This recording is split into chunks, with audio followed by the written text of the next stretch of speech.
breath level from Godzilla type of firepower. That is a good way to put it. These are two offenses that love the big play. They score a bunch of points, and they will score quickly. Well, certainly Joey Aguilar has been a blessing for that man, Josh Heupel, what he's brought to this team, this offense. For more on his story, let's go down to Morgan. Well, it's been a long journey for the 24-year-old quarterback, Joey Aguilar, who didn't receive a single Division I scholarship offer out of high school. His unique timeline includes stops at 2 different JUCOs over the span of 3 years. And before every game, he runs out, takes a moment, sits on the 6-yard line, and reflects on all he's gone through to get here to this point. This week, though, he takes the field with a heavy heart, following the passing of his former App State head coach, John Clark. One of the first coaches to take a chance on him, giving Aguilar his first FBS opportunity. Aguilar telling me Clark was a great coach, but an even better person. Through their relationship, Clark helped Aguilar deepen his faith, the foundation that's guided him through all the ups and downs and leading him to Tennessee. This is obviously a huge setting, a huge environment for a young man that played at App State the last couple of years now. He did play at Clemson last year, so he has been in these environments at least somewhat, but I don't know that you've been in one of these environments. Yeah, this atmosphere is completely electric, a little bit different. You get the cowbells going, it makes it hard to communicate on the field, but they're going to need communication if they want to have success.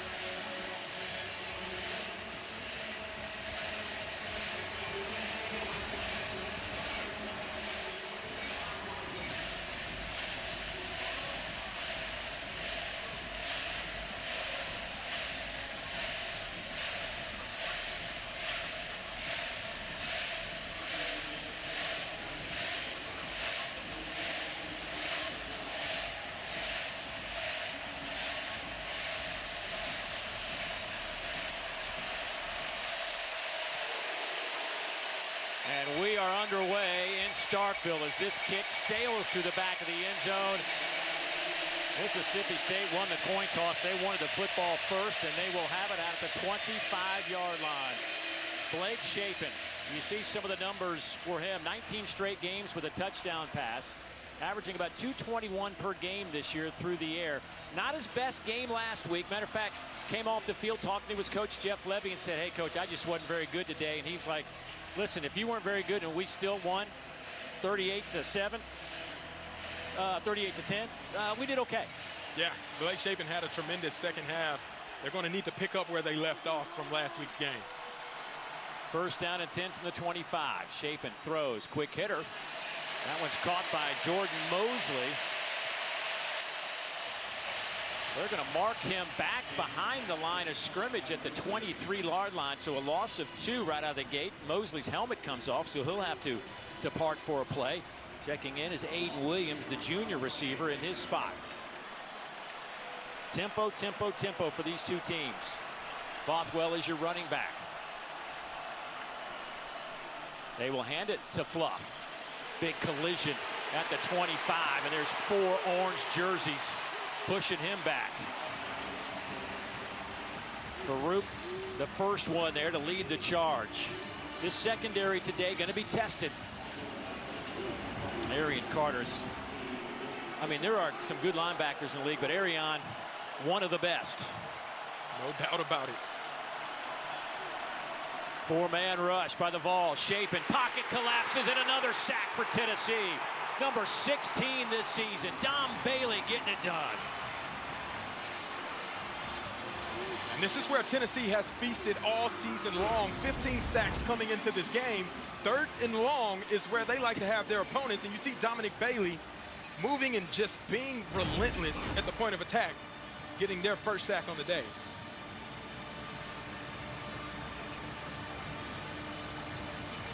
Ethan Pulliam will punt it away. Ethan had a great game last weekend against Northern Illinois, averaged over 50 yards per punt. No flag down. Some bodies went flying. And there's a loose ball back at the 20. There's a pile up. Do the Bulldogs have it? The scrum is on. It will be Bulldog football.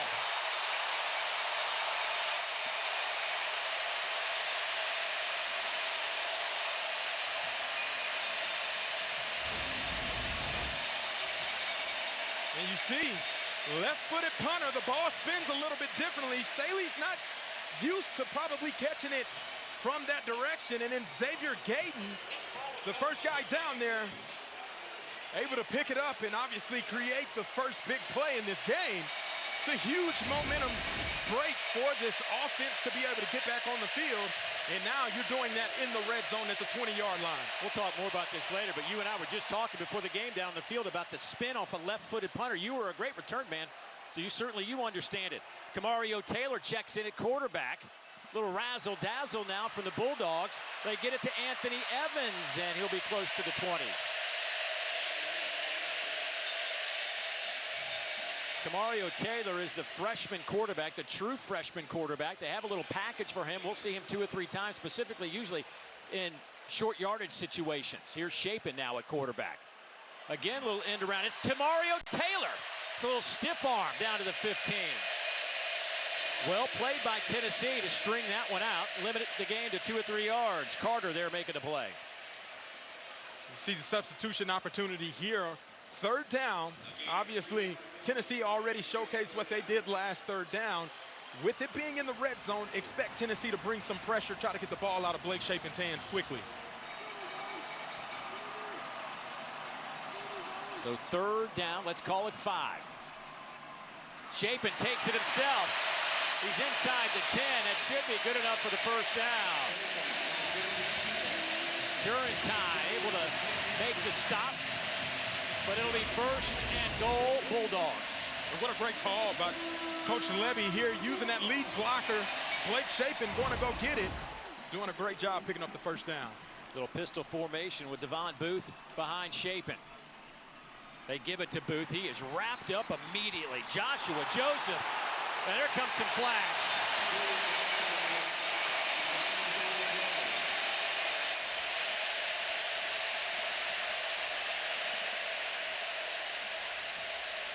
After the play was over, personal foul, unnecessary roughness on the defense, number 19. Penalty of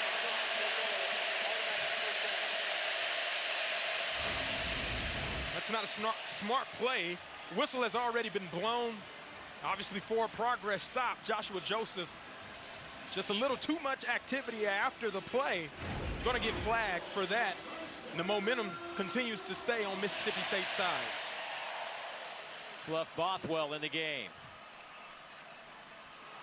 Inside, handoff, touchdown, Mississippi State.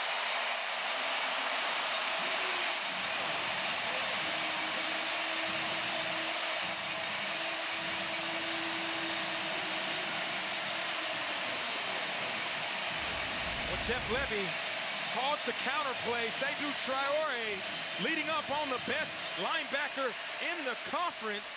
And then Fluff Bothwell does the rest, and he celebrates as they turn what was a turnover into a positive touchdown for the Mississippi State Bulldogs.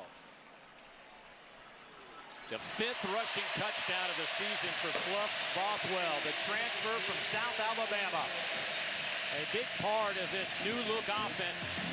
When we come back, speaking of offense, we'll get to see this explosive group that's averaging over 50 points a game when we come back.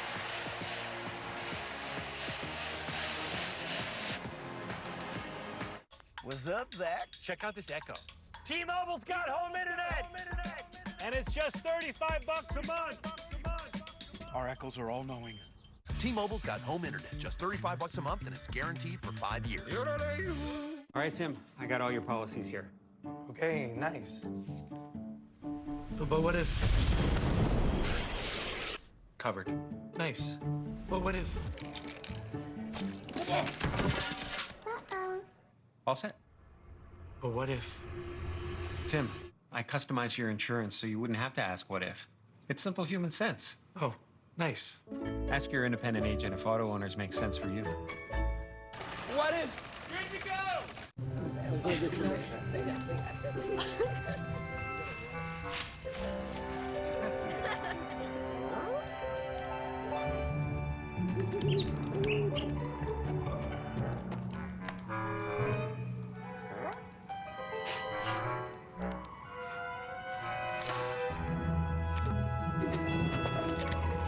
For 5-star backyards, Yellowwood brand pressure-treated pine. If it doesn't have this yellow tag, you don't want it. As an official sponsor of the NFL, Jersey Mike's wants you, Eli Manning, to be our new spokesperson. I'm in. I love Jersey Mike's. Hold on. Jersey Mike's new spokesperson? You're stealing my job. I don't want to steal anything. Lies.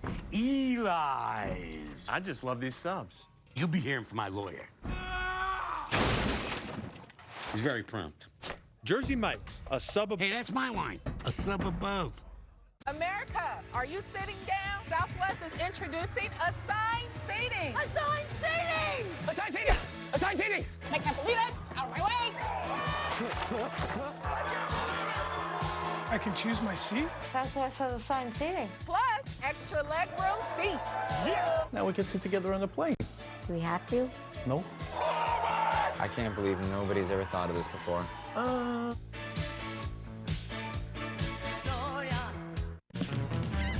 True South lands in the port of Jacksonville, city of dreams, where pita is common as cornbread. Longshoremen work cargo boats, and new arrivals have long built new lives, one sandwich at a time. True South, presented by Yellowwood, Jacksonville, Florida, Tuesday on SEC Network and the all-new ESPN app.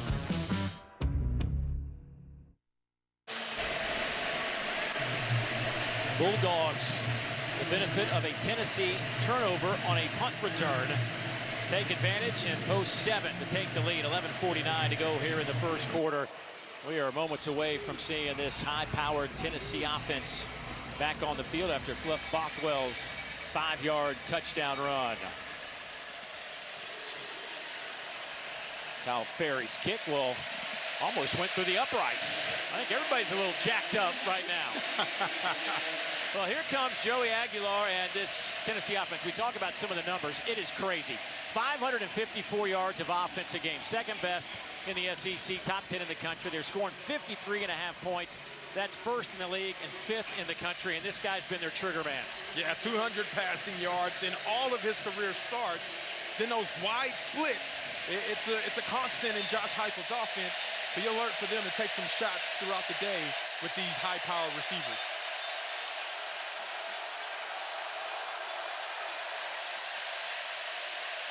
Aguilar throws down the middle, has a man. It is caught by Braylon Staley. He's at midfield, and quickly Tennessee in Mississippi State territory after that 26-yard pickup.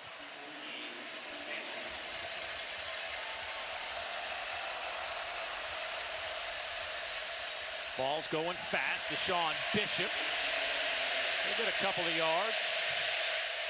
Three-headed monster in the backfield as Lewis, Thomas, Bishop will all three be very active running backs for Tennessee today. Aguilar's throws a little bit high. There is no flag. There it is. It came in a little bit late. Brazel being covered by Kelly Jones. That is an NFL-type matchup. Number 1. Ball will be spotted at the spot of the foul. First down. Yeah, you and I were salivating about this matchup. 6'4" versus 6'5", one-on-one. And you can see the tug of the jersey right there by Kelly Jones right at the end before Chris Brazel can get his hand on the ball. Referees were on to that. They're going to call that each time. Fresh set of downs now for Tennessee. From the 34. Keep it on the ground. Going with Bishop left side. Breaks a tackle. Falls forward. Picks up a dozen and a first down. Jaron Manning comes up, the senior out of New Orleans who transferred in from Old Dominion, making the tackle.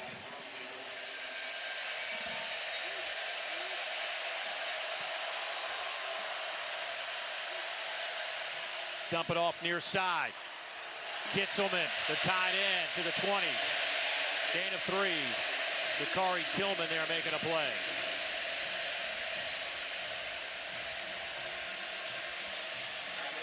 This offense likes to use Kitzelman right on the middle of the field, especially in opportunities like this. He just received the screen, but you got to be alert for him. He's a game breaker for this offense.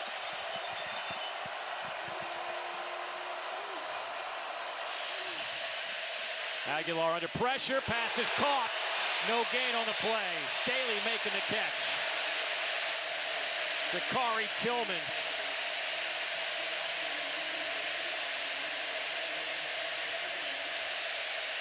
Corey Tillman does a great job securing the tackle. That pressure by the backside safety, Jerron Manning, forced Joey Aguilar to get the ball out quickly. 37. Got to be smart with the football here in the red zone. Third down, Tennessee at 58% on third down conversions, 11th in the country.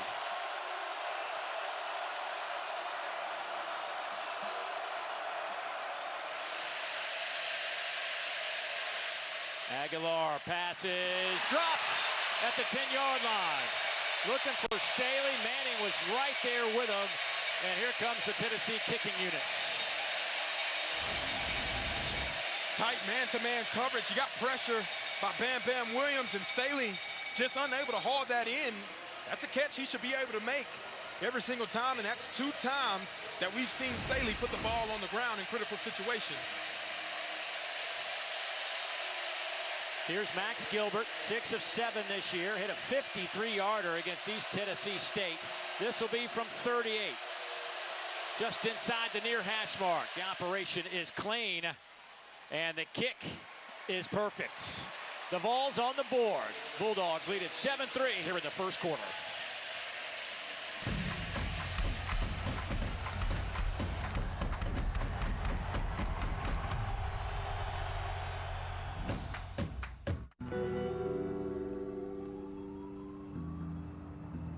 Is it season ending? It'll take every ounce of its hand-smashed Angus beef, but it's got a chance. Steady. Careful of the cheese. Pillowy soft bun, diced onions, smasher sauce. And pickles! Yes! Yeah, pickles! Sonic Smasher, the QB1 of burgers.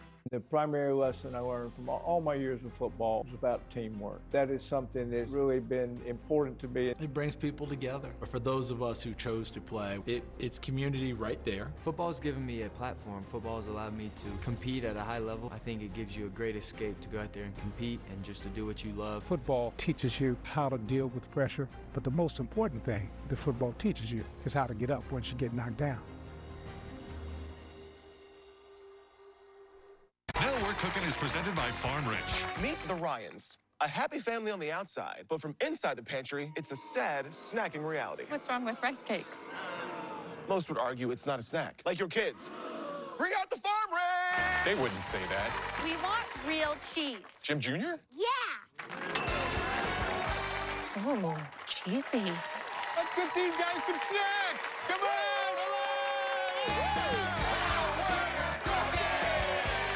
Extra. It changes the energy on the field and off. It changes the expectations. You're gonna be great. It changes the game. At Regions, we celebrate the extra that makes the SEC the definition of excellence, while our team goes the extra mile so your financial wins keep coming too. Extra changes everything. And extra is our ordinary at Regions, official bank of the SEC. SEC Network Football is presented by Salted Caramel Toffee Iced Coffee for only $2.99. Live free. Eat Sonic. 7-3 ball game. Just over 9 minutes to go opening quarter. Dave Neal, Fozzie Whitaker, Morgan Uber down on the sidelines. Glad you could join us from Starkville. Time now for kind of a big deal brought to you by Old. We'll get to that in just a moment. Let's get this kick situated first as Tennessee had a couple of nice plays, but drive stalled out a moment ago. And they get the 38-yard field goal from Max Gilbert. Mississippi State, the recipient of a fumbled punt, set up their first touchdown.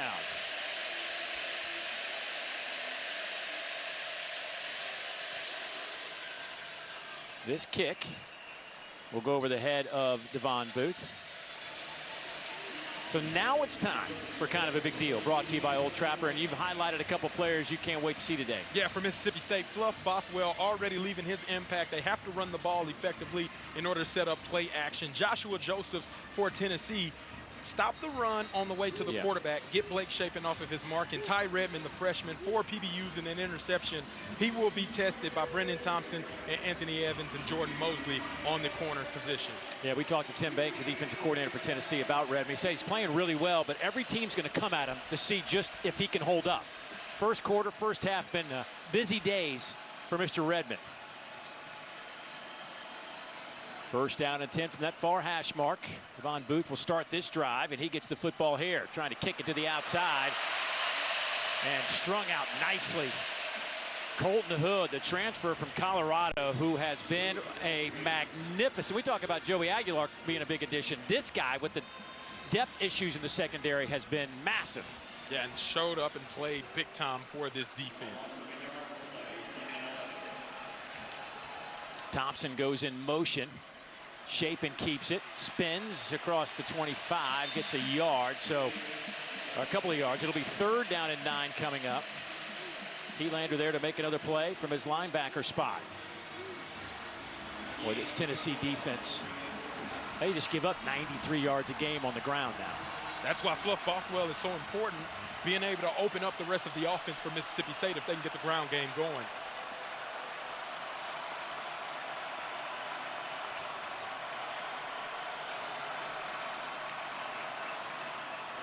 Shapen looking to throw, but will tuck it and run. Makes a move at the 30. Arion Carter hanging right there with Shapen. Did not get faked out and made the play. Somebody lost a helmet down there. Couldn't see who was. So you're going to see Carter situated right there in that position. He's spying on Blake Shapen. Blake Shapen last week picked up a couple first downs with his legs. Arion Carter not fooled by some of the mishaps and shakes and jives that Blake Shapen threw out there. A good job stopping them short of the first down.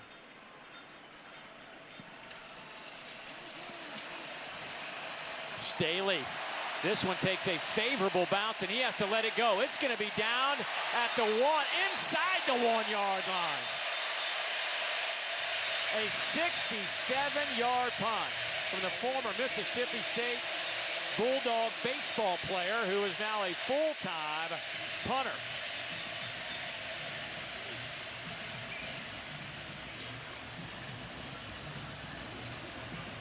Yeah, you got to catch this ball if you're Staley, but we've already seen him drop one. He throws for the fair catch, and then that ball gets away from him. You got to field it. You can't allow those defenders in that ball to keep rolling and now set up your offense inside of their own 1-yard line there. Great punt by Ethan Pulley. The way Tennessee moves the football, they're probably just thinking, hey, man, we just adds to our stats. We got a 99-yard drive right in front of us. We'll see if they can pull it off. Out of the end zone. Thomas. Shy of the 5. Jalen Smith, the former Tennessee Vol who transferred this year to Mississippi State, making the play. You know it's a big day for him. Absolutely, emotions running high. Gets his first tackle on the day, and that probably means a lot to settle him in for the rest of this game. 18 on the year for Jalen Smith, the sophomore out of Grayson High School, just outside of Atlanta. Aguilar, pump fakes, goes deep over the middle, pass is caught. It is caught by Matthews, and he's dragged down barely by Brumfield, or that thing was going to go 95 yards. A 39-yard pickup. You try to get some space from you back in the shadows of your own end zone. That's one way. Throw it up to number 4. But maximum protection allowed Joey Aguilar to pump fake it and then hit his guy downfield to get them 39-yard gain.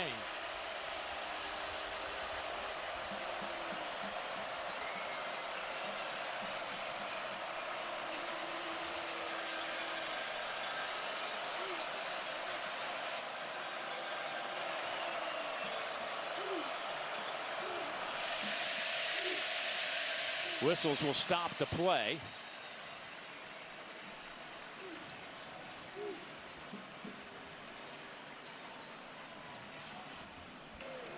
The previous play is under further review, looking for the correct spot.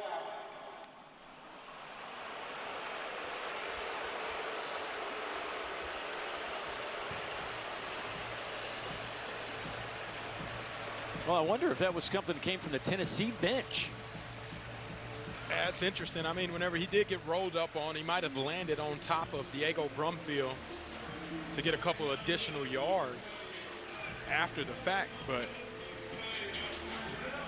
I didn't see nothing out of the ordinary. And take a look here. He tries to throw the stiff arm. It's a great catch, and Brumfield hanging on for dear life. Yeah, and it appears he's down there as his elbow and hip hits the ground. But he's up that entire time. After video review, the ball will be spotted at the 43-yard line.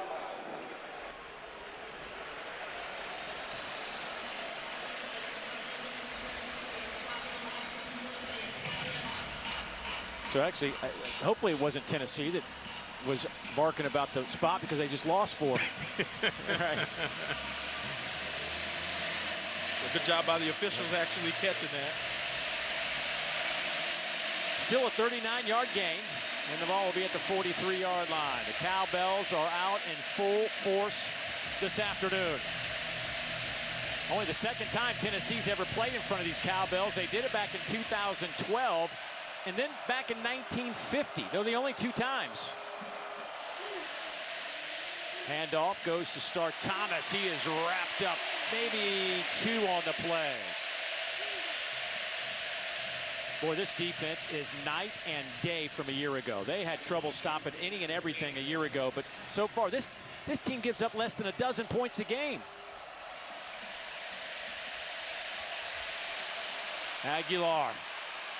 Boy, this is the dimension that he can really make defenses pay. I think his athleticism is underappreciated across the country by how much he's able to utilize his legs to put the defense in bad situations. You got third down here. Coach Hutzler obviously thinking of a game plan to get Aguilar off of his spot. Pressuring him, especially in 3rd and short, has been successful whenever Georgia was able to do it a couple of weeks ago.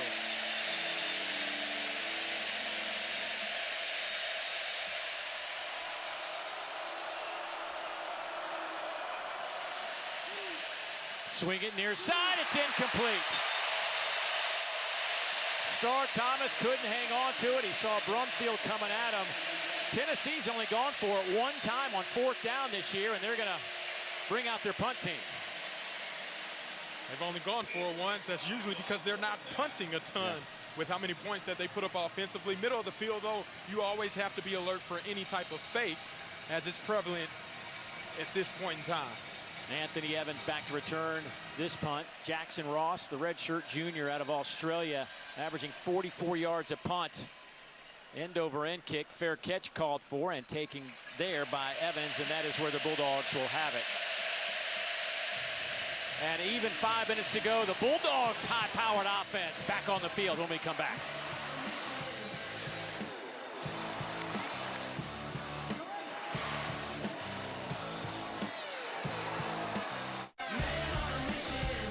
SEC Saturday night on SEC Network.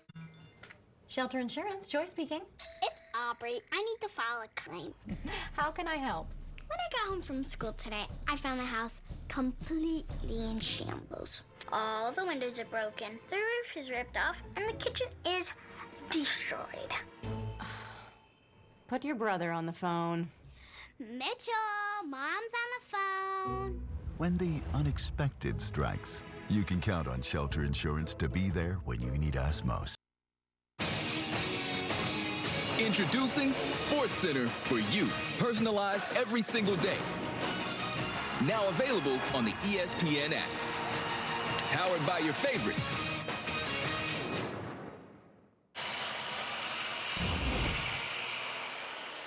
Capacity crowd here at Davis Wade Stadium, Scott Field.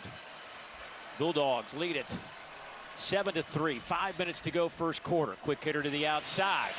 They get it to Mosley. Makes another reception, a gain of 6.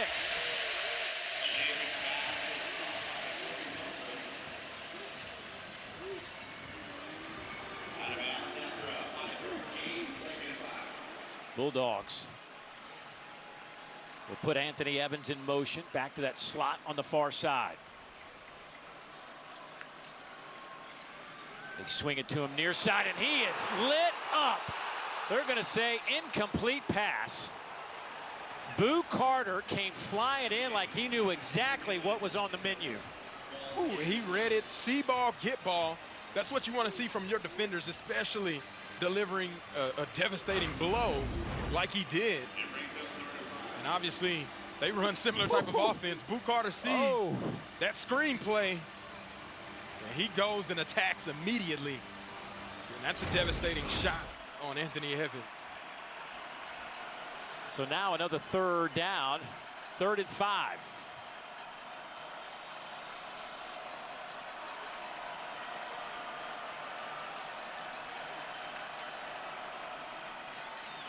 Pocket collapse. Pass is picked off.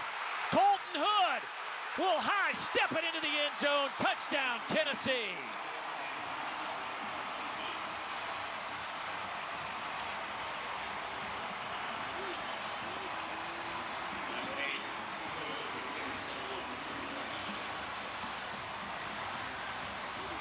This game will be predicated off of turnovers and being able to capitalize off of those turnovers.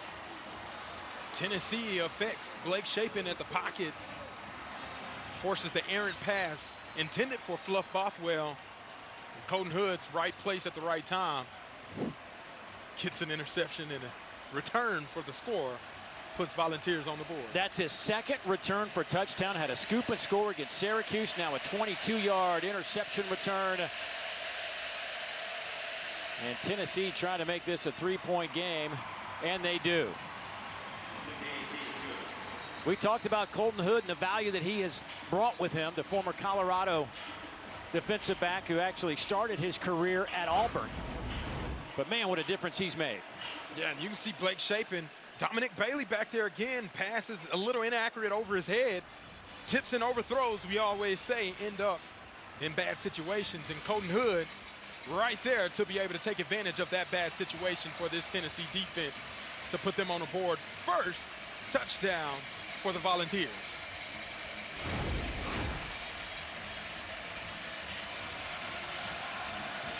Without the defensive backs, Jermod McCoy, the preseason All-American, Ricky Gibson, All-SEC. They expect to have McCoy back at some point this year, but it's just week to week. We'll see how it's going kind of thing. But when you lose those two guys, the question was who's going to step in? Colton Hood has been that guy. Yeah, and whenever we had a chance to speak with Coach Banks, defensive coordinator, he mentioned that he really likes his guys.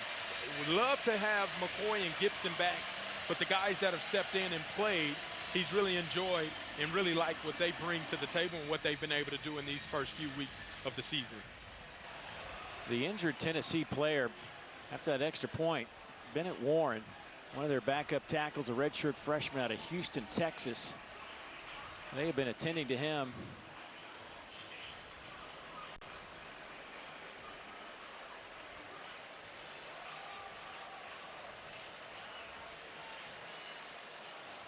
Boy, Blake Shapen, after that interception, will be back on the field here quickly, and I guess that's a good thing, right? Get that out of your system in a hurry, get the football back. But Blake Shapen has now thrown 3 interceptions this year, has 7 touchdown passes, 67% completion rate. I spoke about it earlier about the game plan with this defensive line, stopping the run on the way to the quarterback. Dominic Bailey was the reason why Blake Shapen had to throw that ball a little inaccurate and behind where Fluff Bothwell was intending for it. And that's what that defensive pressure can do. Well, that's 6'7", 325 pounds. Limping off that field. Hope that is nothing serious for Bennett Warren.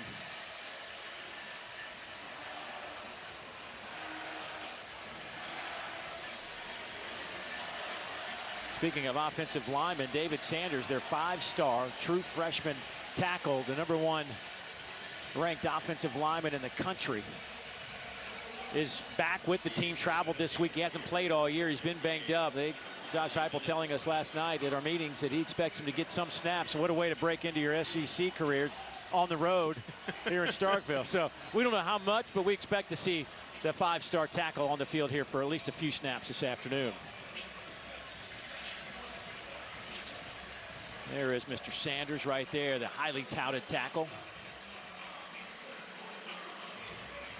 Josh Heupel, they've been so good inside Neyland. The road games have not been as successful, and of course, certainly you can imagine that. They're not playing a lot of non-conference road games. They're all in the league, and it's, as anybody will tell you, I don't care what it looks like. If you get a road win, celebrate.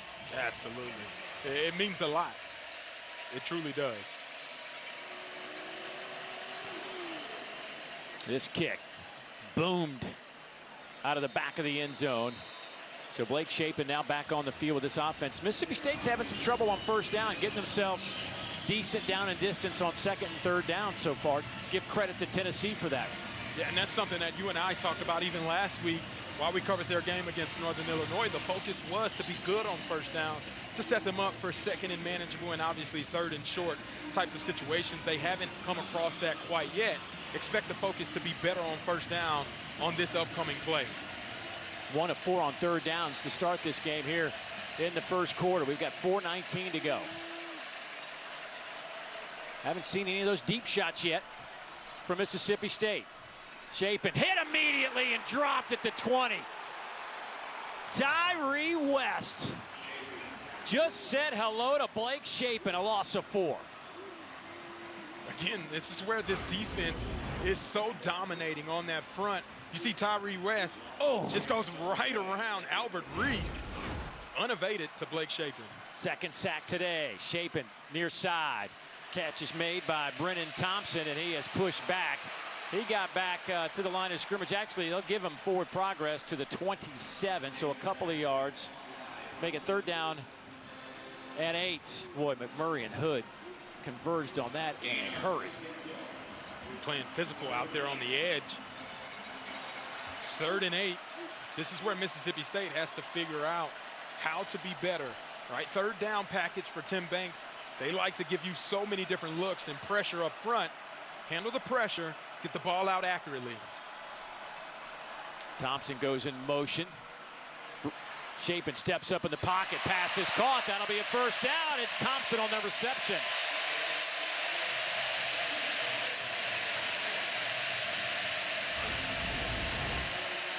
There you go. Great pressure up front by the offensive line. Make a great pocket. Brennan Thompson comes down with the catch for their second first down of the day. Time going up top. Looking for the speedster. Thompson had it and dropped it. Oh, the young man who runs a 10-1 100-meter and a 4.3 40. Beat everybody but couldn't hold on to the football. And you were wondering when they were going to take their shot. Well, after a big first down completion, that's the time, and they get the matchup that they like. Oh, Brennan Thompson just could not bring it in. And that's been an opportunity missed that we saw too often happen in the first half last week as well. Second down and 10. They'll run it. Here's Booth. Breaks a tackle. Breaks another tackle. There's a flag that comes in behind the play. Booth will take it to the end zone. 62 yards. I think this one's going to come back, though, Dave. It appears to be a holding right on the edge where Booth was able to run and find some daylight. That could be a critical penalty. Erasing a huge Holding touchdown. on the offense, number 8. 10-yard penalty from the spot of the foul. Replay, second down.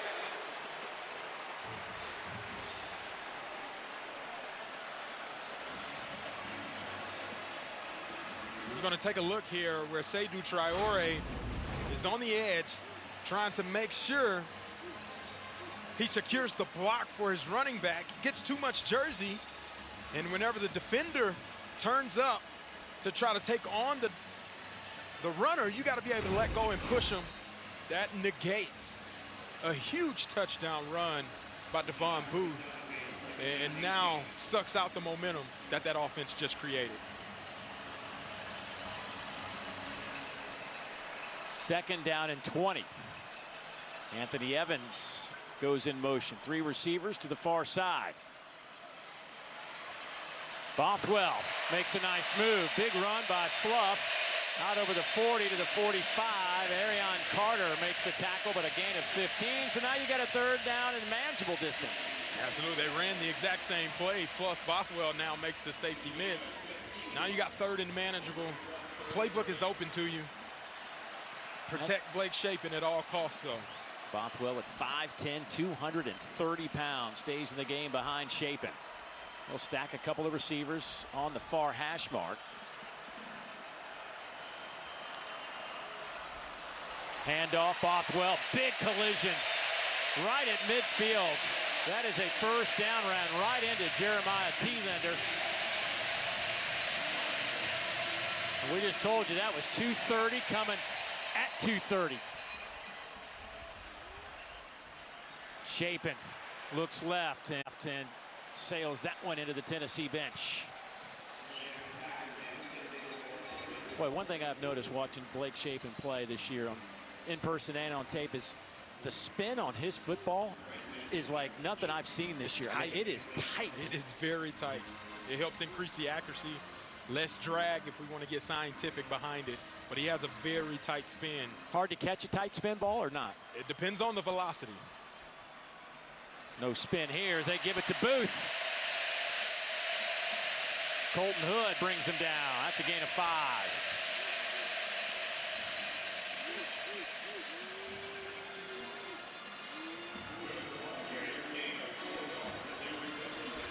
It seemed like there was a flag on the field, but that was just Devon's Booth mouthpiece.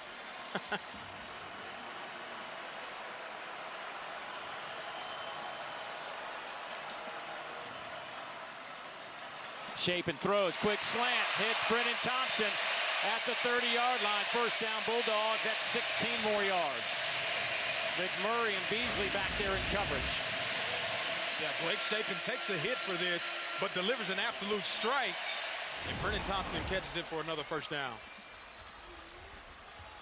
Booth. Nowhere to go on that handoff as the middle of that D-line just converges. Joshua Joseph's first one there.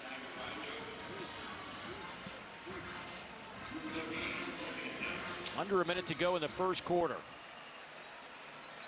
Both teams have turned it over once and resulted in touchdowns.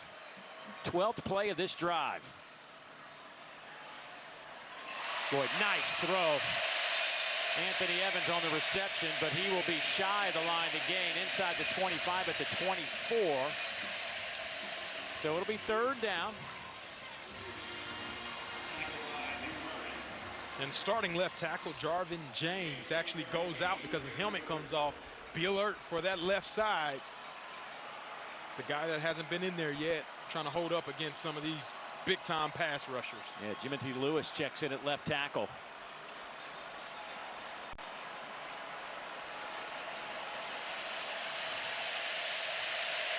That'll be the final play of the 1st quarter. At the end of the 1st quarter. Mississippi State recovers a fumble inside the red zone. Take advantage and score first, but Tennessee answers back with a Colton Hood 22-yard interception. It's the Vols and the Bulldogs and a big one in Starkville.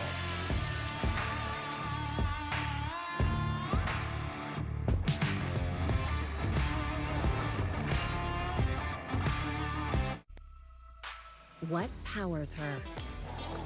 Her team, her family, her fans, her food. At Sprouts, we're on a mission to power women on and off the field. We nourish strength. We feed ambition. We fuel women's health on all journeys, whether she's bringing home a win or winning at dinner. Sprouts is powering greatness. I'm a big rock. And while you're down there posing for pictures, I'm seeing the bigger picture from up here. And this little birdie's telling me it's time for this rock to roll. Photo bomb! And if you don't have the right insurance, this could really flatten your savings. Awesome. So get Allstate, save money, and be protected from mayhem. Yeah, like me. After careful consideration, I've decided to take my sponsorship talent to the SEC. Nope. Sorry, this would have been a lot cooler if I could actually put this hat on my head. Sanderson Farms, official chicken of the SEC. Everybody be asking me, man, does the Bluetooth actually work? Bro, you get a month for free. It's free. Why are you asking me and not finding out for yourself? The first month is free. Go get you some chewables, man, all right?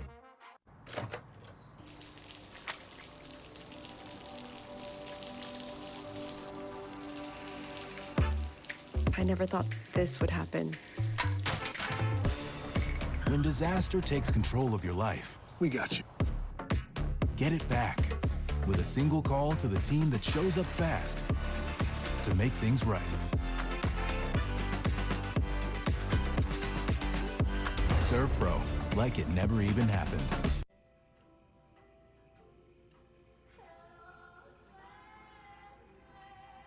Swipe right.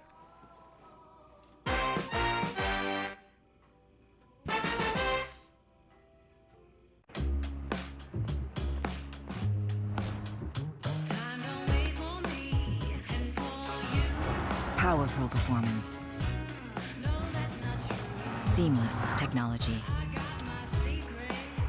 And refined luxury. Some things are just too important to miss out on. The GLE and GLE Coupe from Mercedes-Benz. There's tacos. Then there's Zaxby's chicken finger tacos. Get them any way you want, in Chipotle Ranch, avocado bacon, or all-new Buffalo Blue. Taco night hits different at Zaxby's. Zaxby's chicken finger tacos. Who's got the sauce? Zaxby's. SEC Saturday night on SEC Network. This is the SEC on ESPN. It is week 5 of the season, and boy, what a week it is in this conference. Big games all over the place today. And this is one of them right here. 15th ranked Tennessee, undefeated Mississippi State. Camario Taylor in the game on a 3rd down and 4. Taylor working the left side. Makes a couple of moves, gets a little help from his offensive lineman. I think that might have been Sam West, the tight end, who kind of came from behind and pushed him forward for the first down. This guy is a dynamic runner. Sticks his foot in the dirt, makes T-Lander miss, makes Carter miss, and then still pushes forward to be able to pick up a hard-fought first down. We saw him down the field before the game today. Camario Taylor's a true freshman, 6'4", 230. I can't imagine what that's going to look like a couple of years down the road. Hand it off. Here's Booth. Devon Booth inside the 10, inside the 5. First and goal, Bulldogs, 14 yards. Farouk had a chance at him.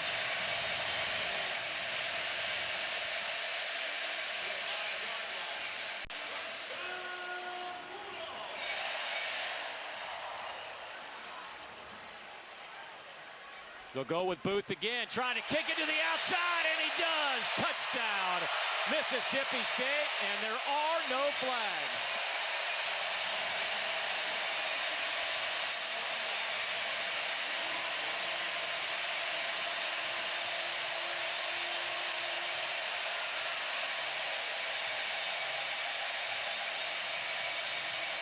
The atmosphere is electric.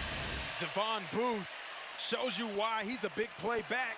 Stiff arms Dominic Bailey to get into the end zone. This one is not called back. Puts Mississippi State up. Point after up and good. And Mississippi State back out in front. It's 14-10, 13:53 to go in the second quarter. Time to get our first update of the afternoon. Dari, tell me what's going on. Dave will do. It is time for our studio update brought to you by Bayer. We go to Oxford. LSU and Ole Miss Rebels down 7-3. Completed pass. Looks like they're close to going in, but LSU punches the ball out. Whitweeks recovers in the end zone for a touchback. LSU still leads. Thank you, Dari. It is, I would say, rocking would be a good word. Thunderous is another word that comes to mind. I mean, these students, they were here the moment the gate opened up. I don't know if it was an hour and a half, 2 hours before the game, but this student section was filled up before players even got on the field to warm up.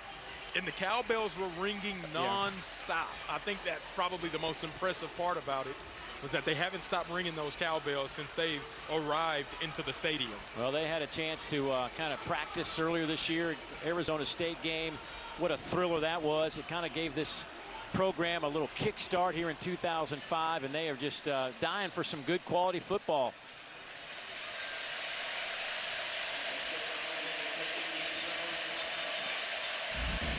Time to take a look at For the Win, brought to you by Sanderson Farms. Some of the teams in the conference that are undefeated heading into this busy Saturday. And Mississippi State right there at 4-0, their best start 2014. A lot on the line. Georgia and Alabama tonight. LSU and Ole Miss, we just saw those highlights a moment ago. Texas A&M against a rather chapped Auburn Tiger team this afternoon. Peyton Lewis will get the handoff. Lewis spins and nice run. His first carry of the game out over the 30 to the 31. Give him 6. The sophomore out of Salem, Virginia, the former 4-star, top 15 running back nationally, coming out in his senior year. He'll fake it to Lewis. Aguilar going up top, has a man. It is dropped at the 20 by Mike Matthews. Oh, man.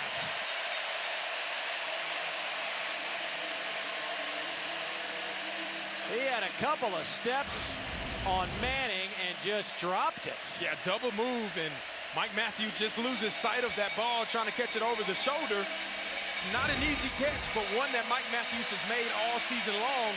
Joey Aguilar likes to put a lot of air on the ball. You got to adjust to it, and now 3rd and 4. Got to be able to make up for it so you're not off the field.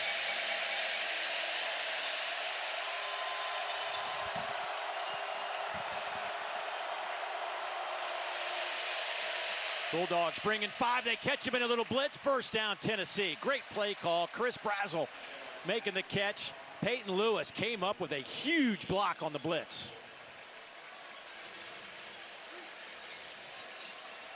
First down and 10. Here's Lewis. Cuts it back.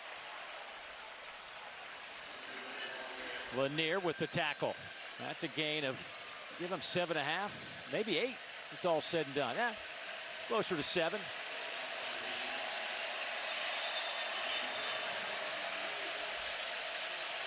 This time Lewis wrapped up. He'll lose a couple of yards. Bledsoe slicing through from his nose tackle spot. That's one way to slow down a fast-paced offense. It's to create negative plays. And you see the tempo calms down as well, as you got to figure out what to call on 3rd down and how you protect Joey Aguilar in this situation.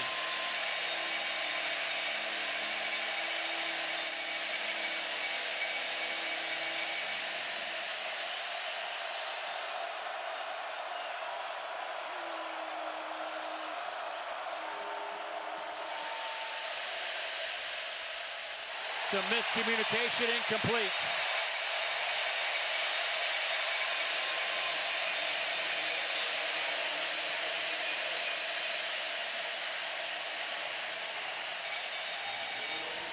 Here comes the Tennessee punt team.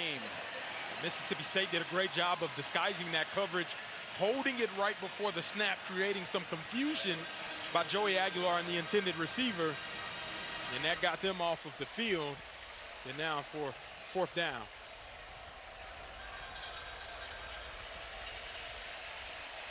Jackson Ross. This is returnable. Anthony Evans gets a couple of yards before he is dropped just outside the 10-yard line. So the Bulldogs get the stop. Offense back on the field. They lead by 4. Back to Starkville in a moment.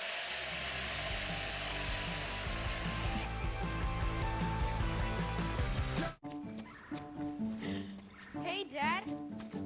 That kind of looks like our car. Wait a minute. It is our car. Honey, we're good. That's why we chose auto owners.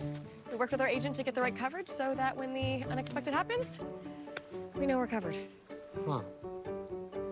That's superhuman sense. Ask your independent agent if auto owners make sense for you. Looks like I'll be taking you to work tomorrow. Paradise doesn't always have palm trees. Corona, La Playa awaits. Man, this takes me back.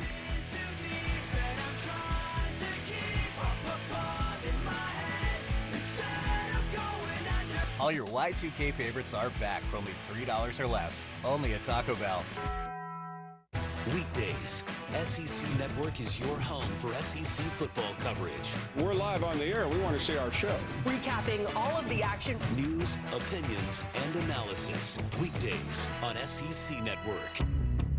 You see, toe fungus is not just an embarrassing cosmetic problem. It can also be dangerous. Even small spots can spread and get worse. Drugstore remedies and prescriptions just don't get to the root cause of your fungus. That's why this simple 2-minute hack has gone viral. You can check it out at crystalflush.com. It works by deeply penetrating and disrupting the cellular structure of the fungus. Thousands are literally wiping their fungus clean and showing off their toes again. And now you can try it totally risk-free. And we welcome you back to SEC football presented by Sonic. A 14-10 game. Bulldogs just outside of the top 25. They are, if you go by the votes, the points, they are like 27th in one poll, 28th in another. Certainly trying to sneak into that. They haven't been in the top 25 since 2022. Meanwhile, Tennessee under Josh Heupel, that's just kind of like they just live in the top 25, trying to make a back-to-back appearance in the college football playoffs. 11:51 to go. They'll go handoff to Bothwell, and boy, he's a load to bring down. He'll pick up 8 the hard way. Just physical running from a guy named Fluff, who was originally nicknamed Fluffy. They shortened it to Fluff. They'll give it back to Fluff. I'll tell you right now, Dave, there's nothing fluffy about his run style whenever he lowers that shoulder. And if you're curious, Fluffy was his original nickname by his mom because he was an 11-pound baby. And she just thought he looked so fluffy. Well, after a while, she just shortened it to Fluff, and it stuck. Handoff to Bothwell. There goes Fluffy. Gain of 20.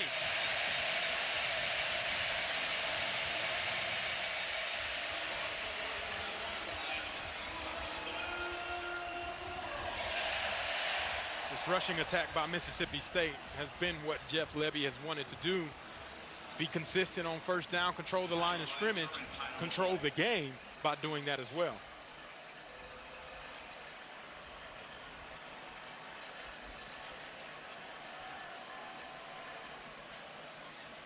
Chapin steps into that throw.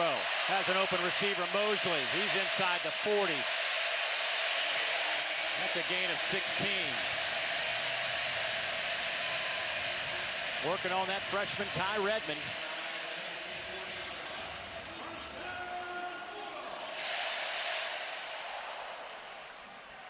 Chapin has time. Up top, nobody there. That might be intentional grounding. Miscommunication on the route. Chapin gets hit by Joshua Josephs in the backfield as well. And they deemed the receiver was in the area, so didn't call intentional grounding there. Boy, Josephs has had a couple of good, clean shots on Chapin here in the first half. It'll be second down. Chapin, boy, throws a seed, only a gain of a couple. That one goes to Cam Ball, the tight end. Turrentine on the coverage for Tennessee. It's a 3rd and 7.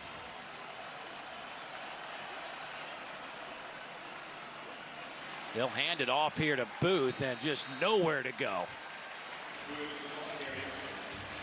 Keep the offense out here?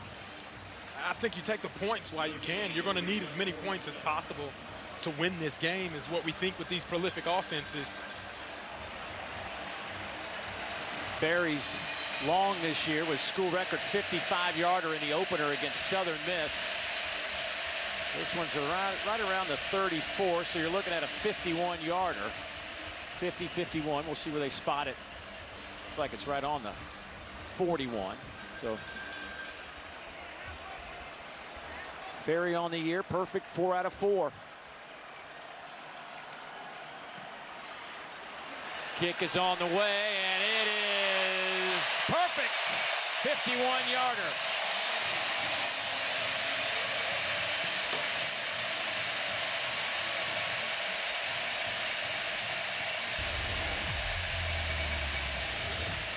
As soon as he kicked this, he knew it was in. Follow through, it's good. Give the Bulldogs the lead by 7 points, 17-10.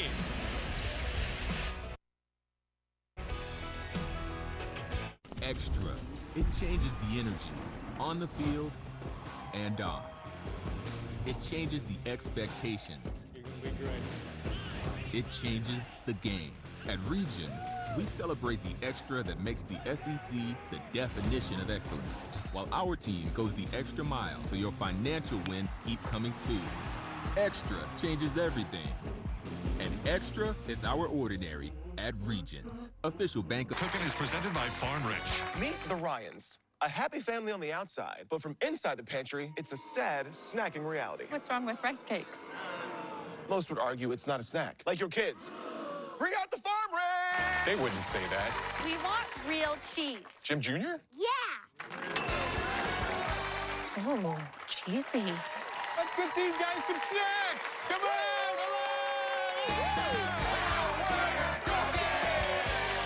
The loaded Italian has classic flavors with an Arby's flair. It's more American Italian than Italian, just like the Pope. And people line up to see him. Arby's, we have the meats. At AT&T, we guarantee our network, so you can watch the game together, even when you're away. Here we go. No, we got it. Yes, yes, yes! Go, go, go! Go, go, go, go! Yes! My wife is having a baby. Staying connected matters. That's why in the rare event of a network outage, you'll automatically get a bill credit for a full day's service. That's all part of the AT&T guarantee.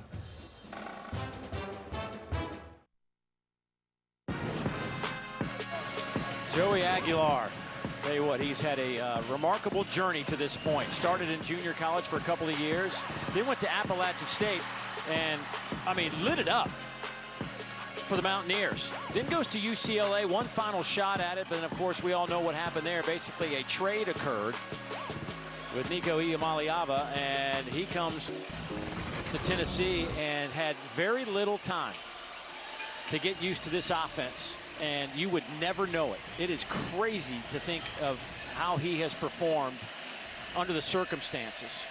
I mean, it's like he's been in this offense for 3 years. So very comfortable. Let's head down to Morgan. Offensive coordinator Joey Halsley told us yesterday one of the main reasons that Aguilar won the job was the fact his heart rate doesn't race. He's calm, cool, and collected, and that's been so apparent on the sidelines. These cowbells are not fazing him. Aguilar telling me this week he's focused on having a slow internal clock, getting everyone on the same page, taking control of the offense. Guys, he doesn't spend much time on the bench. He goes around high-fiving his teammates, motivating them, being that great leader that he needs to be for this Tennessee team. Thanks, Morgan. It is just remarkable. It is a long season, his first road trip as a Tennessee Volunteer quarterback. I guess you could call Atlanta their opening game a road trip, but not in the hostile territory quite like this. Well, there is Brennan Thompson, who is heading back. That is the elite receiver for Mississippi State, who is heading back to their locker room.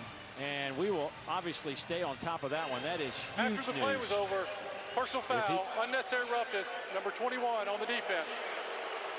15-yard penalty, automatic first down.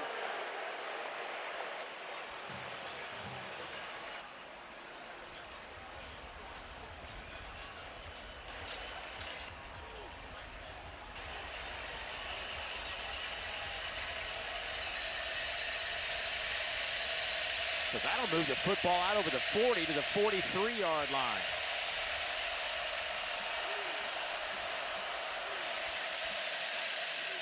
Over the middle, Chris Brazel.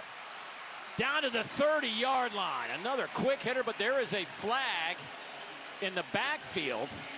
Everybody rushing to the line of scrimmage. I think this is going to be roughing the passer. Personal foul, roughing the passer on the defense, number 40. 15-yard penalty will be added to the end of the run. Automatic first down.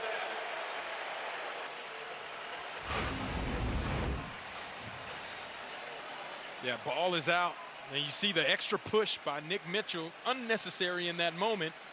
And then previously, Hunter Washington just pushes Kitzelman down after the play has been blown dead. Those are back-to-back penalties that just afforded Tennessee major field position to put them in the red zone. It's been a problem all season for this team. Averaging almost 90 penalty yards per game, over 10 penalties per game total. Aguilar throws back to the near side, caught there by Bishop, and he is wrapped up around the 12.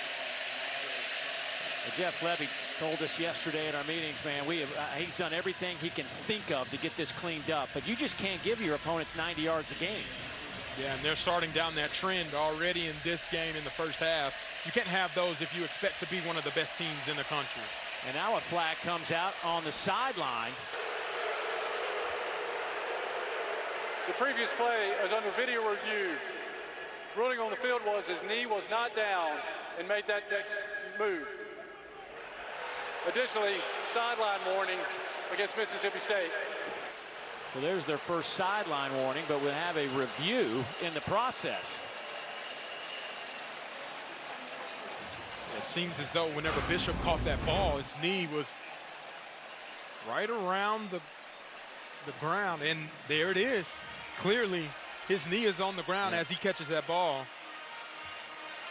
So they're going to be spotted right there. It looks about the 15, 16-yard line, depending on where the ball is from that angle. That additional yardage won't count after that. It's not a whole bunch of yardage, but every yard matters today. Absolutely. Game of inches is what, I guess, philosophically coaches have always said, the cliche way.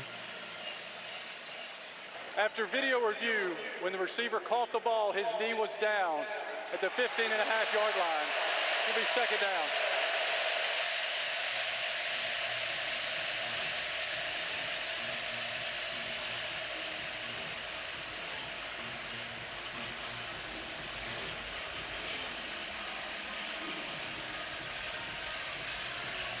Second down and 10.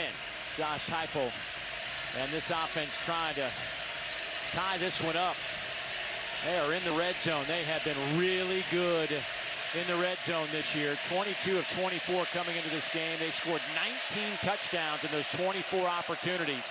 That is a high-level rate.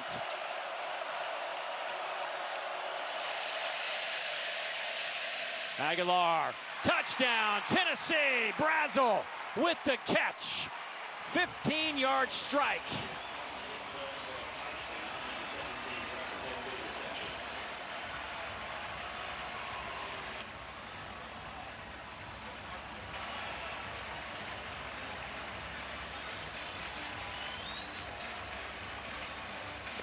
That is number 7 this year for Chris Brazel II.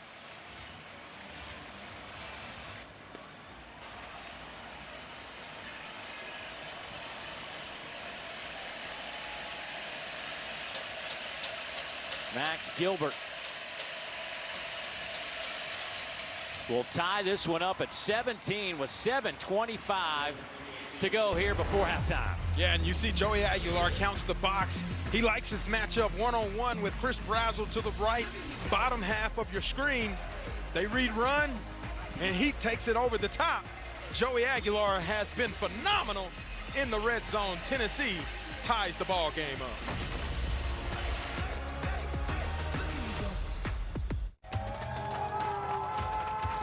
Incredible win. What was the key to victory? Well, the Sonic Smasher, no doubt about it. Okay, but what makes the Sonic Smasher so great?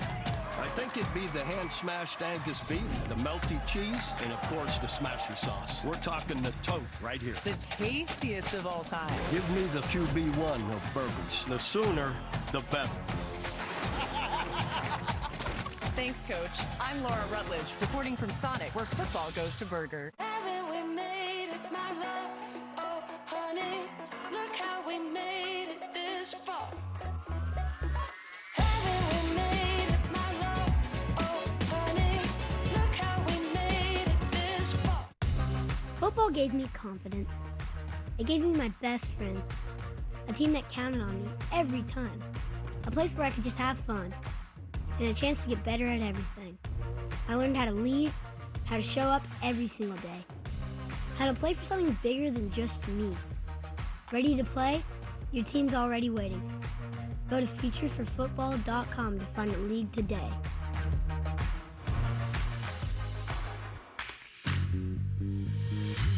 Big time savings are going on now at Mavis Tire. It's time to save big with Mavis Tire. Get your big time savings started early with Mavis Tire. Get premium service without the premium price. At Mavis, you can always trust our experts for honest service. Depend on us to keep you driving. Dependable people. Dependable people. Dependable people depend on Mavis. Depend on Mavis. Depend on Mavis.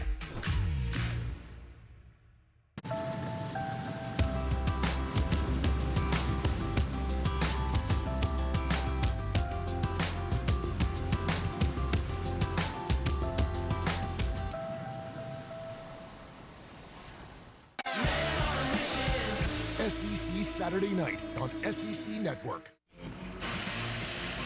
Well, this combination of Joey Aguilar and Chris Brazzell II have been phenomenal. The 7th touchdown catch for Brazzell this season leads the country in that department. He came in with 426 yards. That was the 5th best total. So I guess as a quarterback, it's nice when you can find somebody you can rely on, and certainly that has been the case for those two. Yeah, he's been absolutely wonderful. And the best, I guess, Batman and Robin duo with Joey Aguilar. That is a touchback. We'll bring it out to the 25-yard line.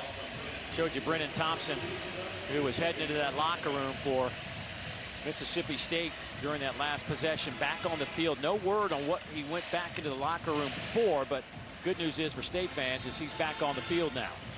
Yeah, he's a difference maker. Obviously, the speed that he possesses, 10-1 100-meter dash, that makes a difference in stretching the field vertically and forcing the Tennessee defenders to play a little more cautiously on the back end.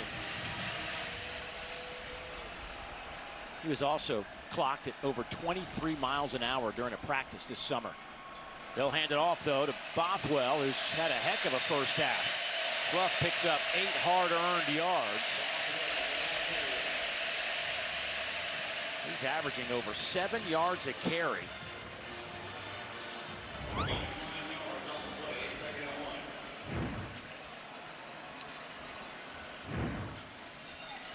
Hand it off again. That'll be good enough for the first down.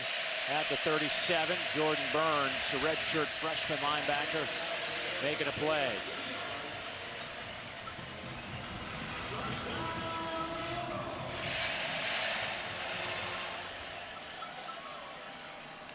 Evans goes in motion. They'll throw it over the middle, though, and they hit the tight end. Seydou Traoré.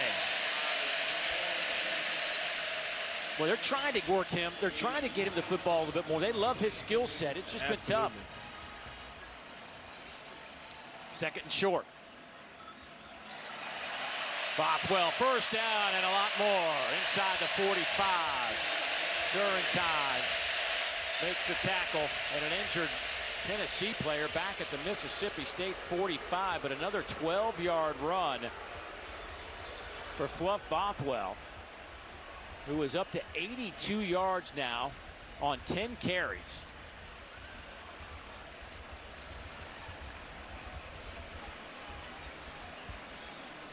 And you never want to see this happen in a game where your defenders, already Tennessee has been struggling at the defensive line position from a depth perspective with some of the injuries that they've had, and having Tyree West go down That's a huge blow to this defense if he's out for a sustained time.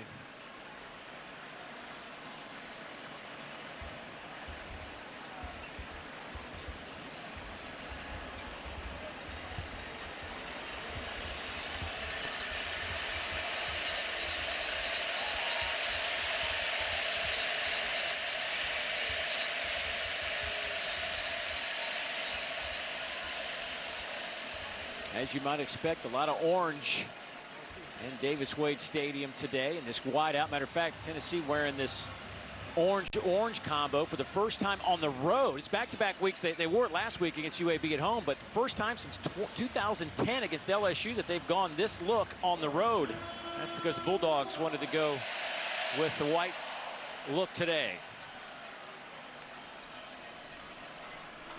Chapin hit from behind, and he's dropped at midfield. Caleb Herring, a loss of 7, the 3rd sack today, number 18 on the year for this group.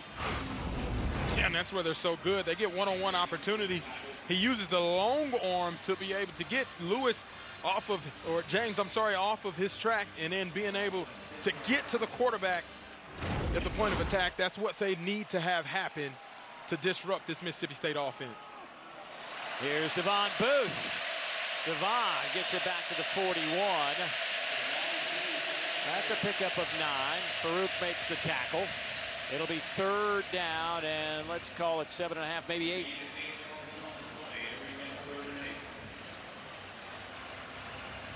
Mississippi State today on 3rd downs, 5 out of 9.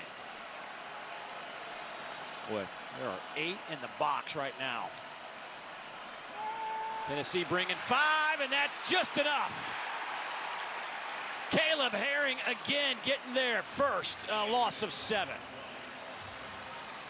Now, you talked about that loaded box. It makes it difficult to figure out who is actually rushing. Look at all of those people inside that the linemen and the running backs have to account for. It creates for one-on-one opportunities. And whenever you have a one-on-one, Caleb Herring shows you what it is like to go up against them. Left tackle, obviously Jimothy Lewis didn't learn from the last time.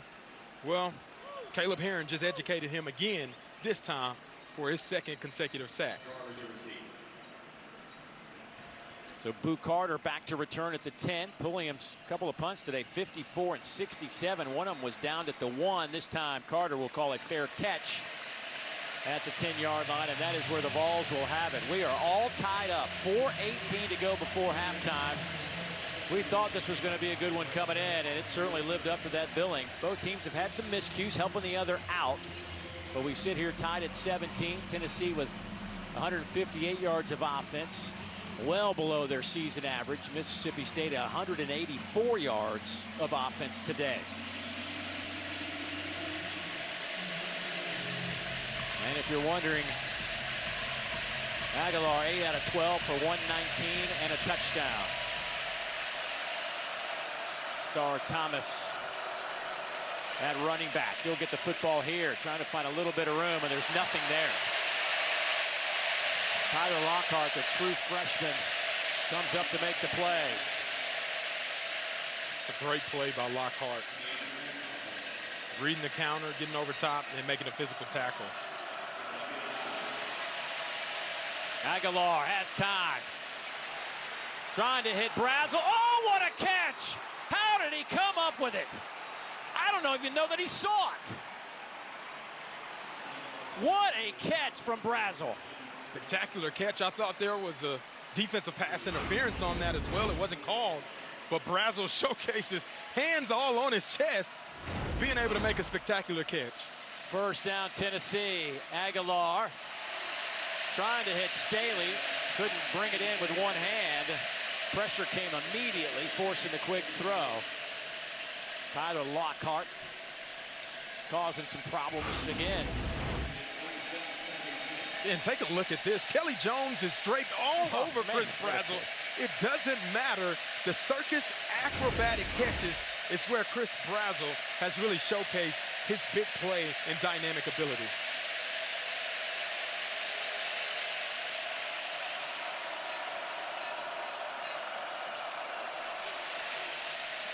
Dropping 8, rushing 3. Over the middle, pass is caught. That is going to be shy of the line to gain by about a yard, maybe a half yard. 3rd and short. Tennessee to the line in a hurry. Flags fly all over the place. I think it might have been the tight end, Jaxon, who 72 on popped the up. offense. 5-yard penalty. 3rd down.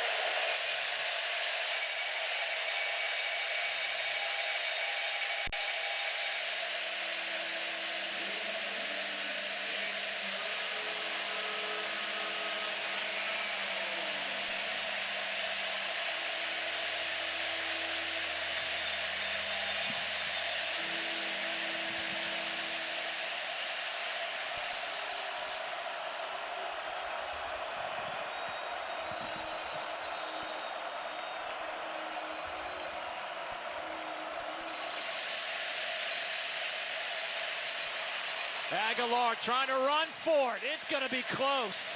They're going to spot him back at the 48. He's going to be shy. It'll be 4th down. What will Josh Heupel do? I think he has to go for it here. 2 minutes and 38 seconds left in a half. Be aggressive. Try to pick up this 1st down. He may spend a timeout to think it over. And it looks like they're ready to go.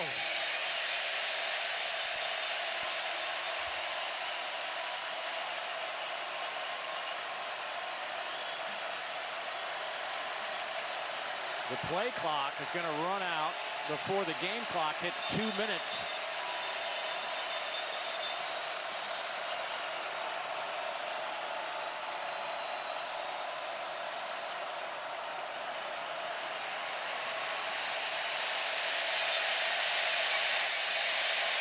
So Josh Heupel's going to use that timeout. The Bulldogs hold their water. And Josh Heupel and Tennessee will think about this one with 2:01 Tennessee to go here in the first half. This will be a 30-second timeout. I don't want to say a long time. Okay.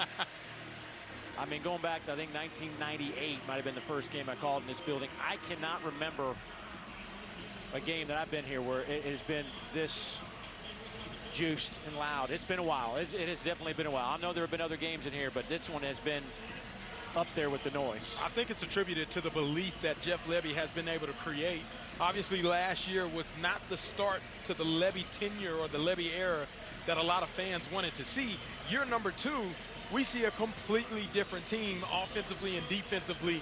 And, man, being undefeated in non-conference play, using that momentum to be able to be where they are right now, that's attributed to that man, Jeff Lebby, creating this ideal of belief and believing in one another.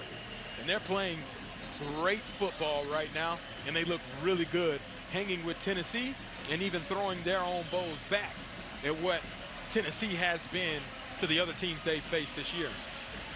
So if you're the Vols, you've got a 4th down here and a couple of yards. They've only gone for 1 4th down this whole season. Obviously, there haven't been much of a need when you're hitting 50-yard plays for touchdowns, right? Yep. But, I mean, you throw it here, do you run it here? This has been a really good, successful running team over the years, maybe overshadowed by the big plays. I like putting the ball in Joey Aguilar's hands in a passing situation to allow him the chance to run if he needs to.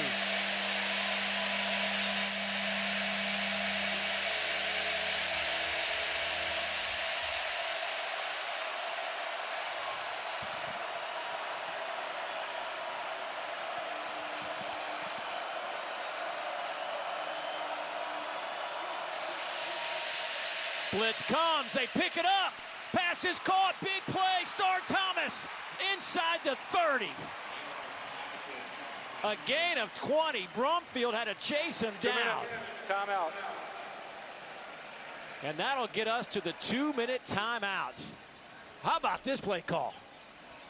Yeah, what a play. Josh Heupel expecting man-to-man coverage. Able to sneak Star Thomas out of the backfield across the formation. Stiff arm picks up a big 1st down. Puts them in striking range after the 2-minute timeout.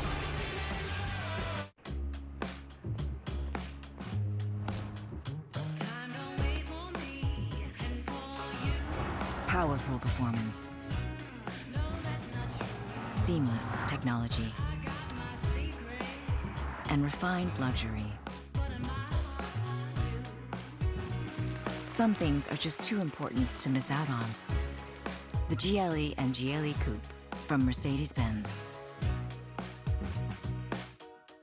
My biggest frustration with other deodorants is that they don't hold up, especially to a hard physical job. Over the course of the day, Mando holds up, keeps me fresh all day long. I wanted something that works, and Mando works. After careful consideration, I've decided to take my sponsorship talent to the SEC. Nope. Sorry, this would have been a lot cooler if I could actually put this hat on my head. Sanderson Farms, official chicken of the SEC. This conference right now is really strong.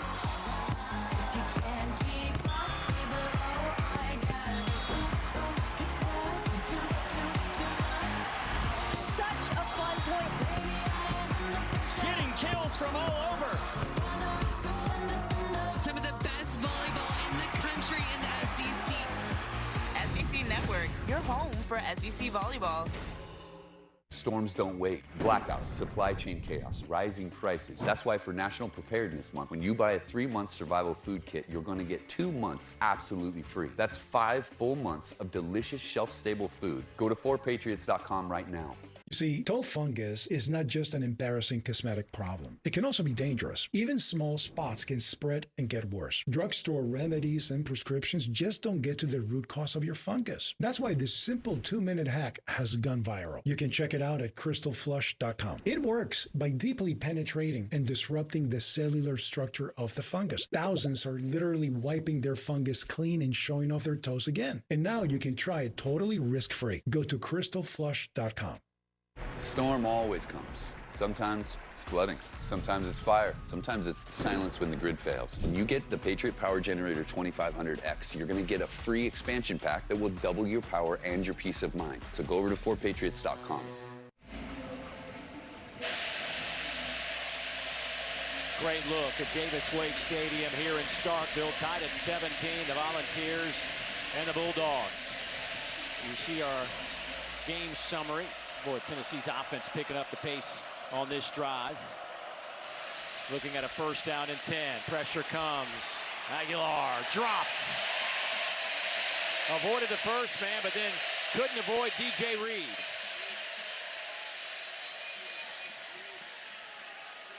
Great job applying pressure there, keeping Aguilar contained in the pocket. The most critical part. You don't want him getting outside of the pocket and extending that play. Only the 3rd sack allowed this year by this Tennessee offensive line. And a timeout taken by Mississippi State. They're first.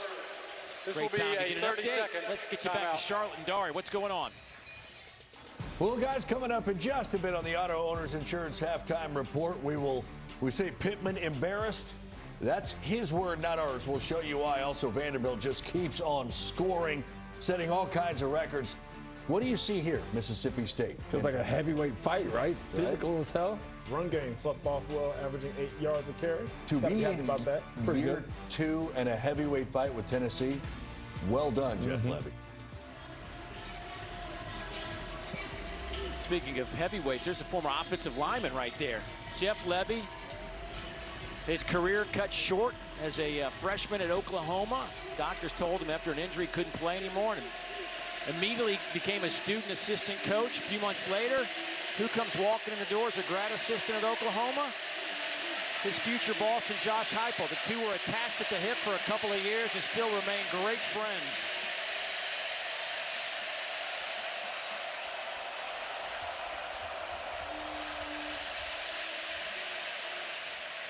Oh, not a good throw by Aguilar. Trying to hit Kitzelman, the tight end. That one looked like it might have got away from Joey. Yeah, and that's a rare miss that we typically don't see have happen with how accurate Joey has been. That incompletion forces a 3rd and long. Now, Mississippi State has an opportunity to go into their blitz, crazy look package that Cameron Hutzer knows how to be able to utilize. Coleman Hutchler, sorry.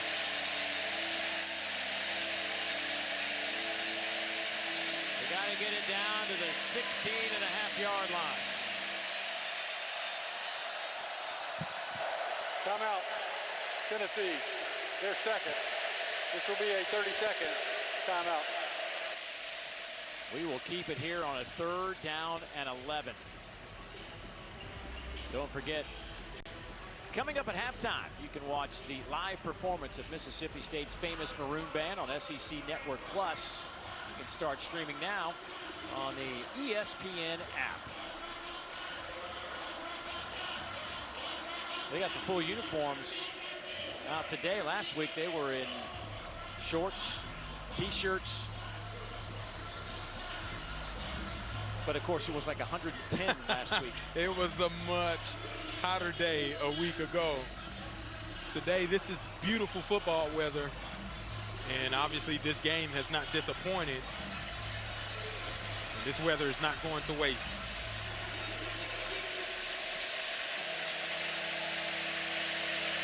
There is Josh Heupel, the mad scientist offensively, working against Coleman Hutchler's defense.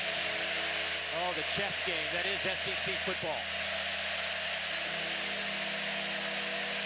They are loaded up on the defensive side right at the line of scrimmage. Expect pressure. Boy, it looked as though Staley just slipped. So now it's 4th down, and it looks as though Coach Heupel is going to send out his field goal unit. It's a great stop by Mississippi State, forcing this field goal attempt. A minute 16 left. They'll get the opportunity to get the ball back and try to answer with the score before halftime comes.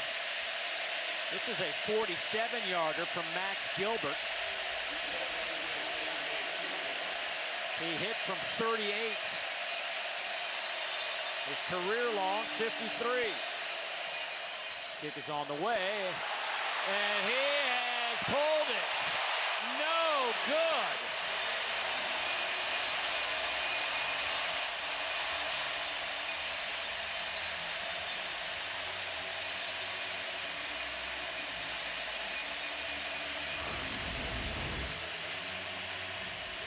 You're going to see he gets back there. Gilbert, timing operation looks to be good. He just pulled it wide left. And that's the momentum in the break that Mississippi State was looking for. A minute 11. Jeff Levy's like, that's how you hold. Now let's go finish putting some points up on the board before halftime comes about. Couple of timeouts left for Mississippi State.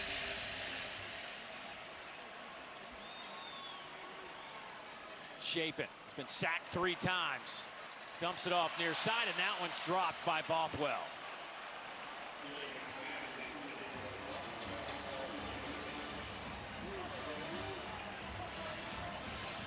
This Tennessee team with 3 sacks on the year. They came in top 6 in the country in sacks.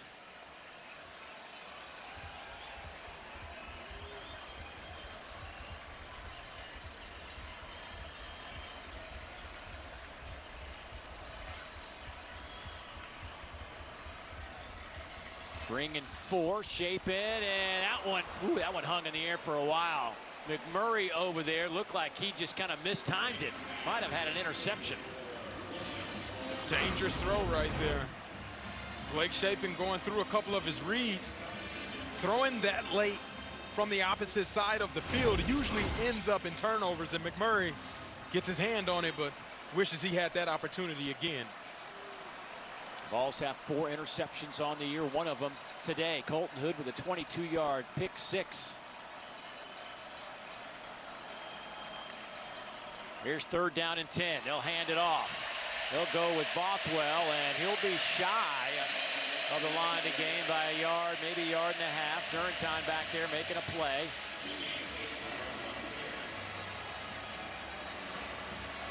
Clock at 45 seconds. Going to keep the offense out there. Boy, this is a dangerous play. This might be one where they're just trying to get them to jump off sides.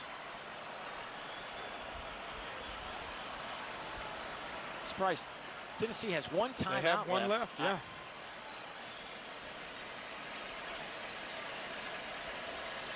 Well, I'm not sure why you don't call that there. Force the hand a little bit.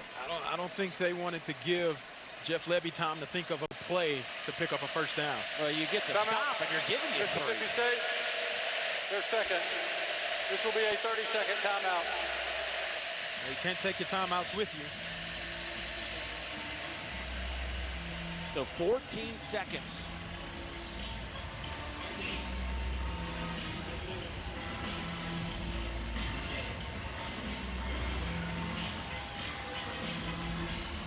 Tennessee has put together 224 yards. This Vol offense came in producing 554, seventh best total in the country. Mississippi State 193 yards of offense. They came in putting up 444, top 40 in the country. Both these teams have been scoring in bunches. Almost 40 points a game for the Bulldogs and a shocking 53.5 points per game for that man's offense. So Pulliam will punt it away. He's had a couple of boomers today. This is a line drive. Fair catch called for by Boo Carter. Right around the 17-yard line, a 46-yard punt, and that leaves 6 seconds on the clock for Tennessee.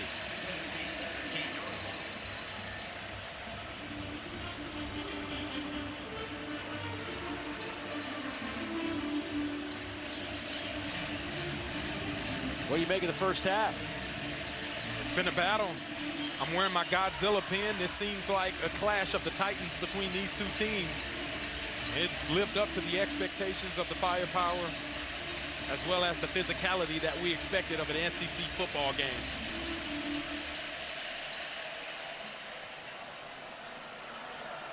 So Tennessee going to just run this clock out, and everybody's going to get to the locker room, and we'll have 2 quarters of football to determine this one. The Bulldogs at 4-0.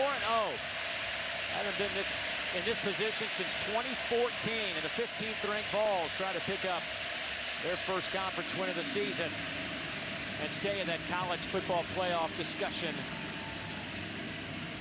Let's get you down to Morgan. Coach, how has your rushing attack found success here early? Yeah, we've taken what they've given us. We've done a nice job in the run game. We've got to find a way to create some explosives and then take advantage of some other opportunities. What do you need to clean up here in the second half? Again, in the first half, penalties were a killer for us. Defensively, that drive, we had 2 15-yard penalties. That gave them 30 yards on their touchdown drive. We got to take that out of our game. Thank you, Coach. Thank you. Well, we are tied at 17 after 30 minutes of football. Time now to get you to our studios for the Auto Owners Insurance Halftime Report. Dari, it's all yours. All right, Dave, Fozzie, great stuff, guys. We'll kick it back your way in a bit, but it is the Auto Owners Insurance Halftime Report. 3 games in action right now.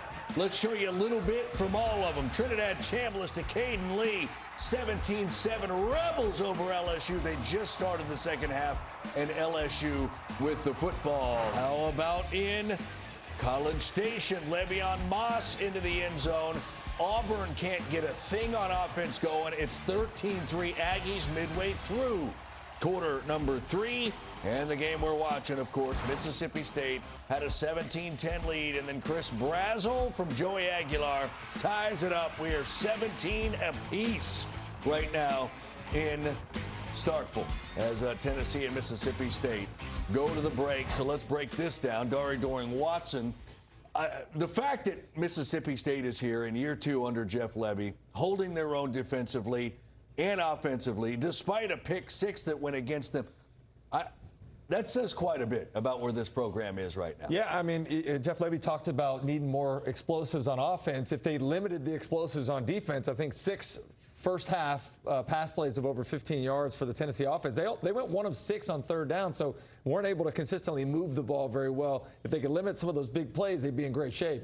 Yeah, I think offensively as well for Mississippi State, running the football. You heard it. Fluff Bothwell averaging 8 yards a carry. They've got 122 yards on the ground against this Tennessee defense, which is pretty good in their own right when it comes to stopping the run. So I think offensive, they're playing complementary football, Mississippi State is, and they're rising to the moment. You know, this is the 17-17 is tied going into the half. Coming out, it's going to be an evenly matched game. That's what we've seen. I agree with you, the explosive plays, but also I think defensively getting some pressure on Joey Aguilar. He's been off on a couple throws, and they got to stop Chris Brazzell. At some point, Brazzell is going to score maybe another touchdown, get another explosive play. Yeah. He's been phenomenal. 7 touchdowns this year for this young man. And you know who's been under pressure a lot? Blake Shapen, 4 sacks in the first half. Those explosive plays that Jeff Lebby wants are hard to come by when you're not protecting him very well. So he's been under fire quite a bit. All right, second half in just a little bit. Let's take you out to Oxford. We showed you a glimpse of what's going on there, but here's a little bit more. As Ole Miss and LSU,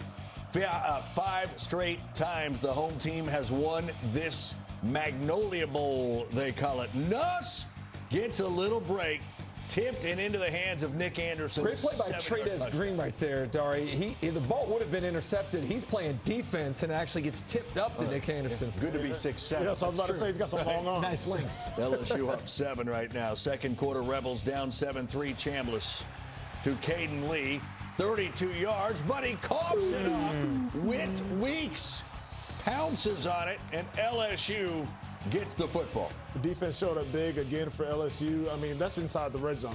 Definitely a big stop right there. Held there for Ole Miss to get it back. Kejuan Lacey into the end zone. Kejuan Lacey has had some nice runs today, giving some balance to this Ole Miss offense. And Trinidad Chambliss, how about this great execution, getting him outside the pocket right before the halftime of Caden Lee. Caden Lee bounces back after turnover. No doubt. Right. Arm looks good. 5 straight meetings between these two that Ole Miss has had the halftime lead. It is 17-7. Fluff Bothwell. Tie ball game. Back in a moment.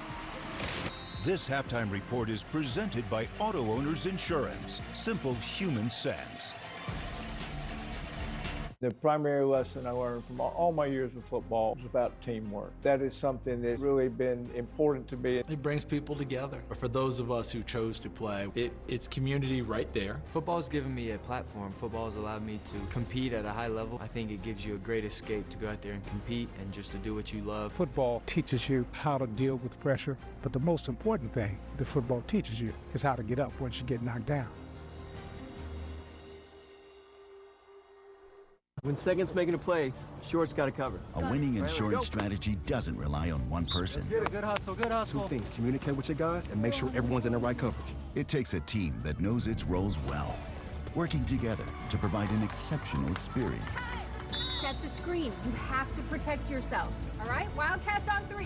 1, 2, 3, Wildcats! At Shelter Insurance, you can count on our local agents and award-winning customer service to help you protect what matters most.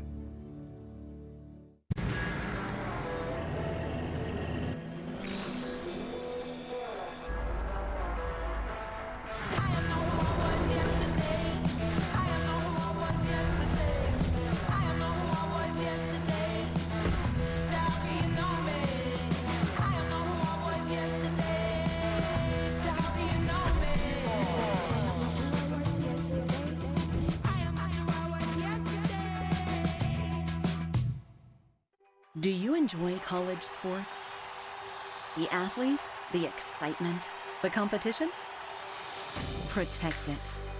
Don't lose the excitement of national competition. Don't jeopardize women's sports and Olympic sports. Make sure your favorite athletes continue to enjoy the many important benefits provided to them, and ensure that we preserve and standardize name, image, and likeness rights. Tell Congress to pass the SCORE Act at passthescoreact.com. We, as in, we are all in this together. Love for the game, the grace, and the grit. And that may be the key to being great. It, the believers, sides and scenes that make it all even better. Here's a Gator, man. He's scaring me. Here, this place, this moment. Listen up, people. And here, the home of the SEC, SEC Network. Welcome back to the Auto Owners Insurance Halftime Report. Dari Doring-Watson, Auburn trying to bounce back from that tough loss in Norman. A&M Coming in, still unbeaten, Le'Veon Moss, touchdown run, Aggies up 7. Yeah, this is after a 30-yard run by him. Le'Veon Moss pacing the run game for A&M today. He's got 75 yards on 10 carries. About his catch, Dari. Eric Singleton, hello. Look at that, going up and getting it. He's not the biggest guy, but times it perfectly and comes down with it. Led to a field goal. Ensuing drive, Reuben Owens, the second, goes for 33. That would lead to a field goal. A&M at 315 yards of offense as we sit late in the third quarter right now to Auburn's 141. Marcel Reed to a Niblack. Niblack sighting. Auburn's defense holding them in, though, forcing a bunch of field goal tries. One a minute ago missed. Came up short for Texas A&M. 13-3, your score late third quarter. Arkansas and Notre Dame meeting for the first time ever, and certainly pressure mounting on Sam Pittman. His team has lost 2 in a row, with fourth quarter fumbles on what could be game-winning drives. C.J. Carr to Jeremiah Love. Love, 2 touchdown catches, 2 touchdown runs. No Notre Dame player had ever done that in the incredible history of that program. Sorry, that was the first half. And he did it in the first half. 400 yards of offense by Notre Dame in the first half. 6:41 in the game. This thing was a rout. 56-13. Notre Dame hammers Arkansas. That's 3 straight losses, as it is not comfortable right now in Northwest Arkansas, you would think. You can see fans' frustrations. 56-13. And after the game, Pittman asked what he would say to those who say he should lose his job. Well, I mean, I understand. I mean, I get it. If I was a fan, I'd be mad at me too. You know, I'd be frustrated as hell with me. But here's what I'll say. As long as I'm the head coach at Arkansas, I'm going to fight my butt off to get the guys out there. And how long that is, it is partly up to me because of what we put on the field. But that's not my call. And if I'm worried about that all the time, I won't be able to do as good a job as I possibly can. But I will say this, if I was the fans, I'd be mad at me too. Hell, I'm mad at me, to be perfectly honest. It feels like there may be something coming, but you're not going to find a classier individual than the one right there that we just heard from, Sam Pittman. Definitely not. Definitely one of the favorites in the SEC. Who knows what's going to happen? I mean, it's always tough for a coach, I think, to speculate about his own future.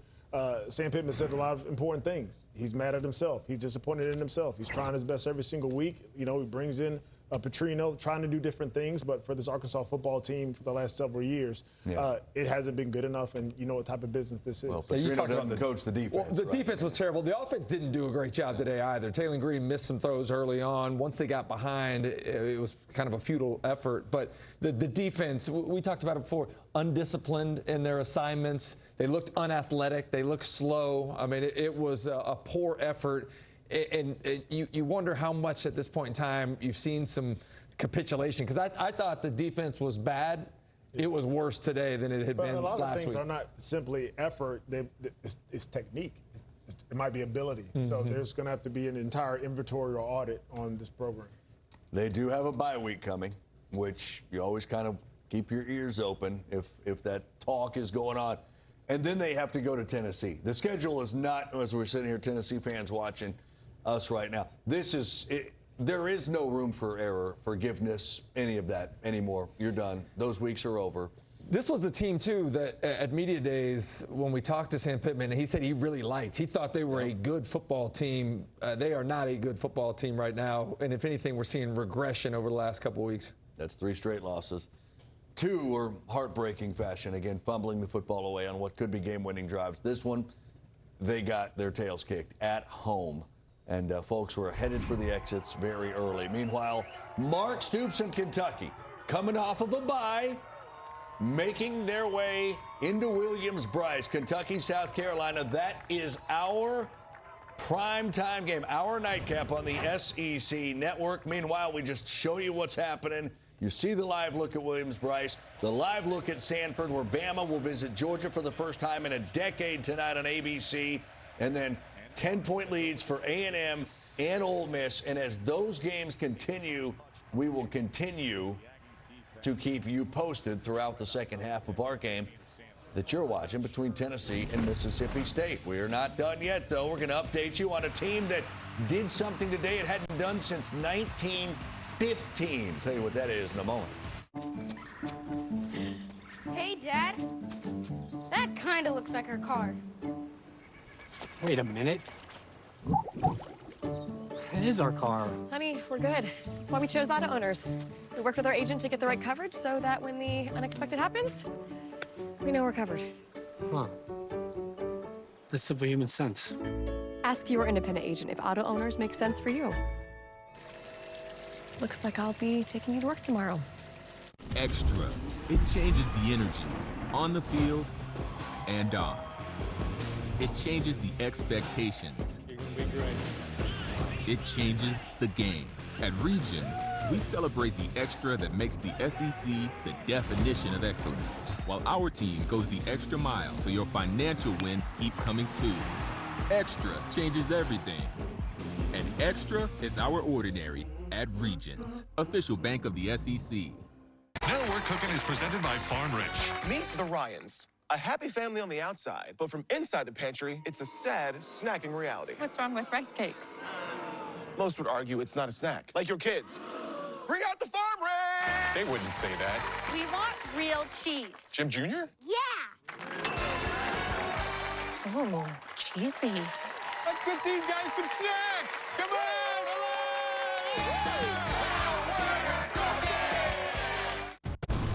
We are the Tennessee Volunteers. And now is our time. Time for unbeatable experiences, for bold innovation, for historic moments. It's time to do what Vols do best. More life-changing research, more problem solving, more lighting the way. We have what it takes. It takes a volunteer. Welcome back, Dorian Watson. Vanderbilt put a 70 spot up last week. They're trying to get to 5-0 for the first time since 2008 and second time in the last 80 seasons. Diego Pavia to Junior Sherrill. Pretty good combination on this day for those two. He was sharp in the first half, man. 15 of 17, including 3 touchdowns to that aforementioned Junior Sherrill guy. Look how easy they make everything look these days. I mean, it really the accuracy and the confidence when he lets the ball go to his wide receivers, and they make plays for him. And then Pavia, this one to Richie Hoskins. He threw for 5. He ran for 1. 55-35. First time since 1915 that Vanderbilt has scored at least 50 in back-to-back games. Unbelievable. All right, Alabama, Georgia. Let's start diving in real quick as we see the arrivals. Yeah, you know what it's going to be. It's going to be a physical football game. Kalen DeBoer needs this. I mean, we talk about pressure. I think there's pressure on both these coaches, both these programs, but you know, a lot has been said by Alabama fans. This is a big game for them. Speaking of pressure, Kirby's defense has to get pressure on Ty Simpson tonight. If they allow him to stand in the pocket and have time to throw, let those receivers get open in the secondary, it could be a long night for Georgia. First game between these two, between the hedges in a decade when it's all over. And our nightcap, South Carolina, Kentucky, is all over. We've got you for a full 60-minute SEC football final. 8 games. 5 of which are conference games. Full recap, analysis, breakdown. You know what we do on Final. We got that for you tonight. The end of the night. Meanwhile, Tennessee, Chris Brazzell, touchdown. We are all tied. Cowbells will be ringing on the other side. This halftime report is presented by Auto Owners Insurance. Simple human sense. All right, Tim, I got all your policies here. Okay, nice. But what if... Covered. Nice. But what if... All set. But what if... Tim, I customized your insurance so you wouldn't have to ask what if. It's simple human sense. Oh, nice. Ask your independent agent if auto owners make sense for you. What if... Good to go! Ugh, we've all gotten good at stirring the pot. You know, maybe we find time for a little potluck. Yes, bring those red beans with the andouille, bring pastas and kielbasas, and seriously, we all can't just get along for a few hours? That's a crock. You just gotta go gloves on, Johnsonville in, finger pointing off, and keep it juicy. Jump to the jam, boogie woogie jam slam, bust the dialect. Starts with a great workspace.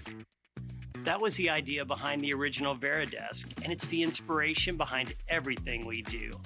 From our latest standing desks and ergonomic seating to free shipping and fast assembly. We create a workspace that works for you, so you can feel your best and do your best. Get our best deals now at Veri.com.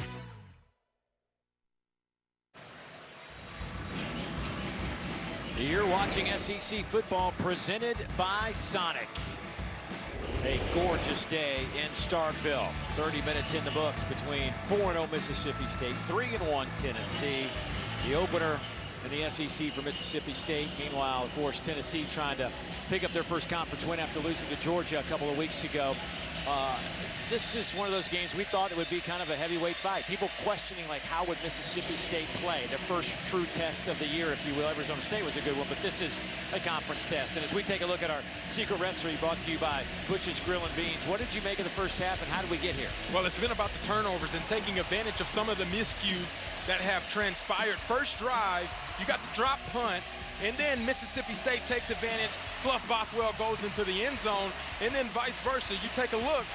Mississippi State had an opportunity to pick up a third down. Bad throw, it's tipped.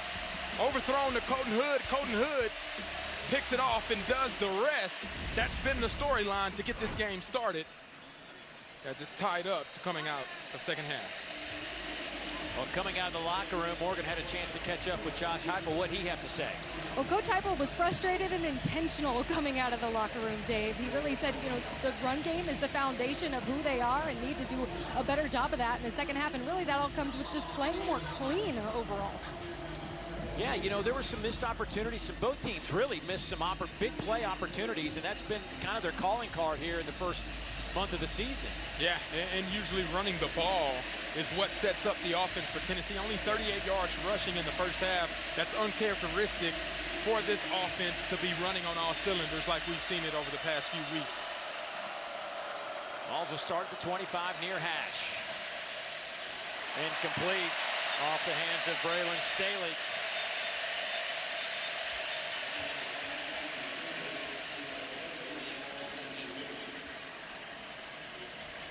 In that first half, for Aguilar, 11 of 19, 181. That touchdown.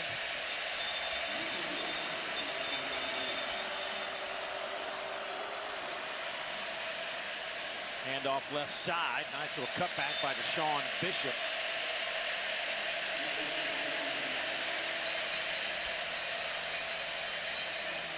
Hunter Washington is the injured player for Mississippi State.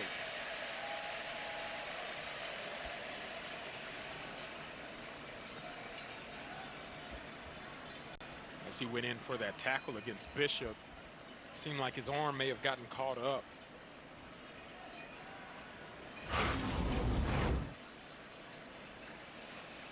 He tries to reach out and make that tackle for Bishop. Throws that left arm out there. You can see immediately, maybe he was hit in the face, maybe immediately he grabbed his helmet and something wasn't right.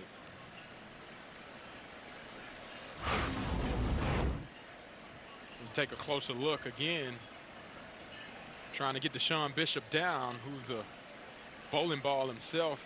The cleat kind of goes up into the head and neck area as well, and see him walking off gingerly.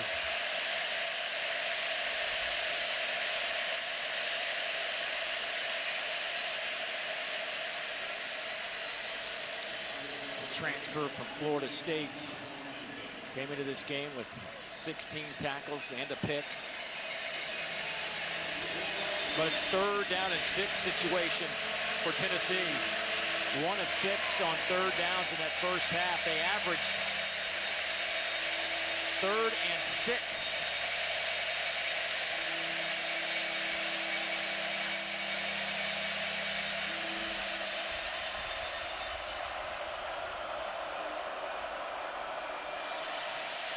Bulldogs bringing 4. Aguilar has time. Flags come out in the backfield. Pass is caught there by Mike Matthews. He's into Mississippi State territory, but let's wait for this this call. It is right there. Personal foul. Hands to the face. Number 6 on the defense. 15-yard penalty will be added to the end of the run. First down. And another penalty against Mississippi State. That is number 5 for 66 yards. And you're going to see Deontay on the left side of your screen. His hand just rises up at the end of that rush and gets into the helmet area of that right tackle. And officials do a great job of officiating that and calling a penalty and tacking on additional yardage to that Mike Matthews catch.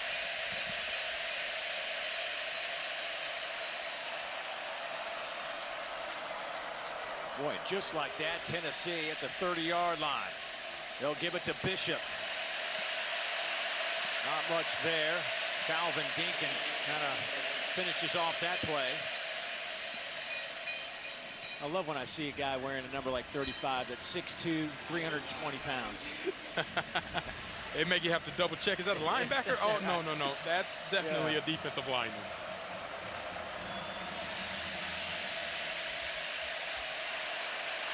Aguilar. He picks up some yardage as he's pushed out of bounds by Brandon Jennings.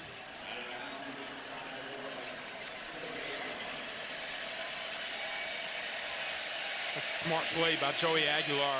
Talking about the calm, cool, and collected. Instead of throwing the ball away, picks up some yardage, makes it more of a third and manageable situation here. And expect Coach Hutzler on the defensive side to try to heat up Aguilar and make him uncomfortable in the pocket. Be alert for a screen at the wide receiver position or the running back position to maybe be an answer.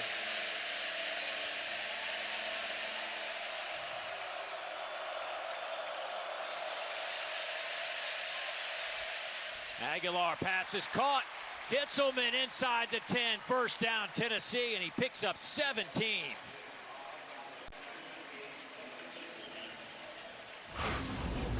That'll quiet the crowd for a moment. Yeah, one-on-one with Manning. A phenomenal route. Little short, skinny post. Breaks the opposite of his leverage and picks up a big first down in the red zone. Yeah, it'll be first and goal from the 10. They'll throw it to the outside, and a good play on the perimeter. Mike Matthews hit immediately by Diego Brumfield.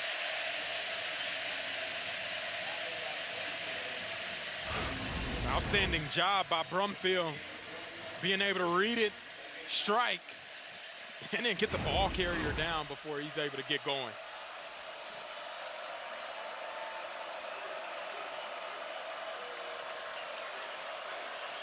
Well, they got one-on-one down here on the near side. They're going to go to the far side into double coverage over there. Bam Bam Williams able to put the hit on Aguilar.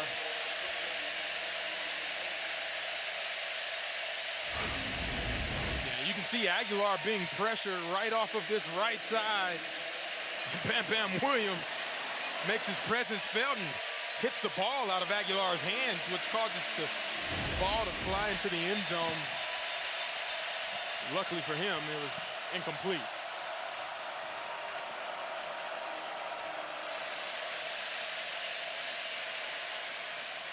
That one's just thrown up in the end zone. Out of play. Manning got his hands on it, but Aguilar just trying to throw that one away. Good defensive stop there by the Bulldogs. Forcing a field goal opportunity now for Max Gilbert, who missed his last one.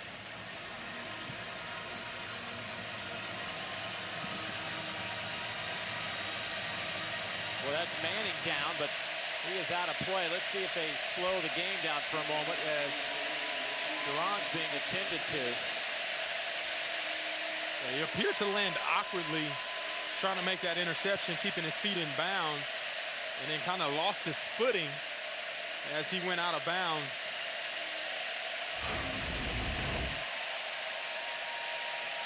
And he's trying to maintain possession, and he slips right there, right at the end, and seems to be laboring in pain as he slips.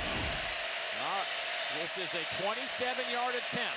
Gilbert has made from 38, and he has missed from 47. Out of the hold of Jaxon Ross. This kick is right down the middle. So Tennessee takes the opening drive of the second half and puts 3 on the board. It's 20-17.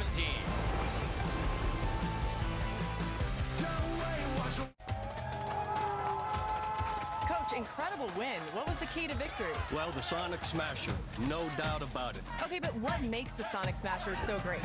I think it'd be the hand-smashed Angus beef, the melty cheese, and of course the Smasher sauce. We're talking the tote right here. The tastiest of all time. Give me the QB1 of burgers. The sooner, the better. Thanks, Coach. I'm Laura Rutledge, reporting from Sonic, where football goes to burger. What powers her? Her team, her family, her fans, her food. At Sprouts, we're on a mission to power women on and off the field. We nourish strength. We feed ambition. We fuel women's health on all journeys, whether she's bringing home a win or winning at dinner. Sprouts is powering greatness.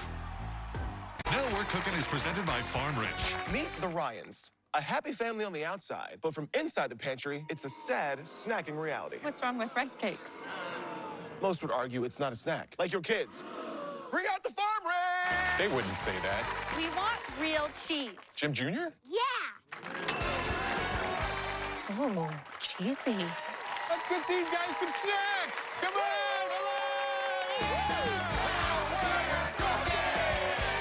Here you leave today and enter a world of... Well, they're worlds. For whatever you love, infinite worlds await.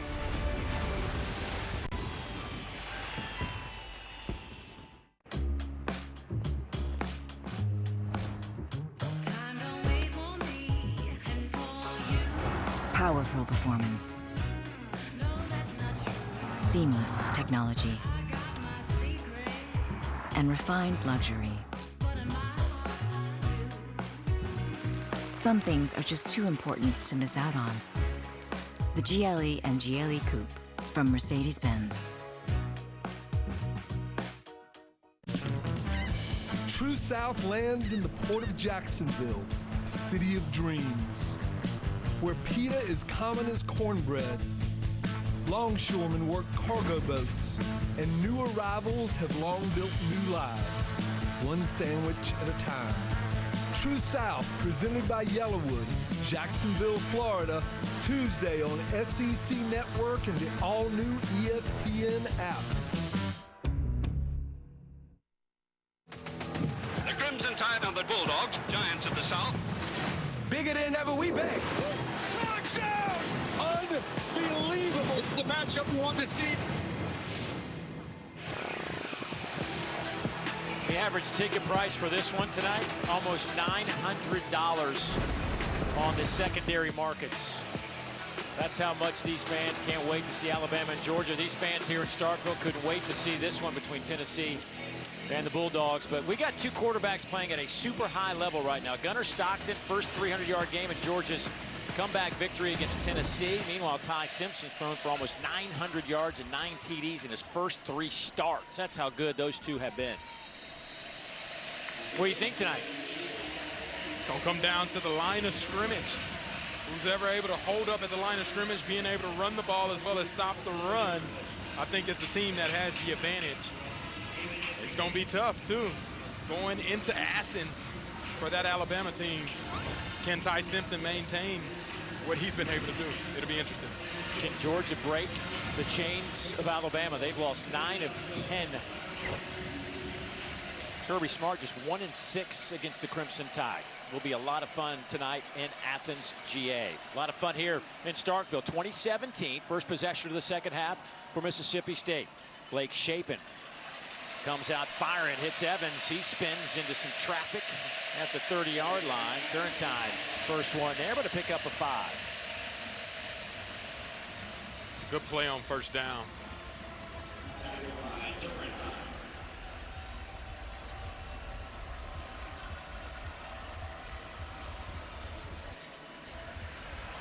Oh, that play was blown up in a hurry. A loss of 5 on the play as Joshua Joseph just disrupts everything. Yeah, and Blake Shapen just hangs on to the ball too much as Tennessee runs that stunt. Joshua Joseph comes free. You holding the ball, that's a red target right on your back. Now it's 3rd and 10.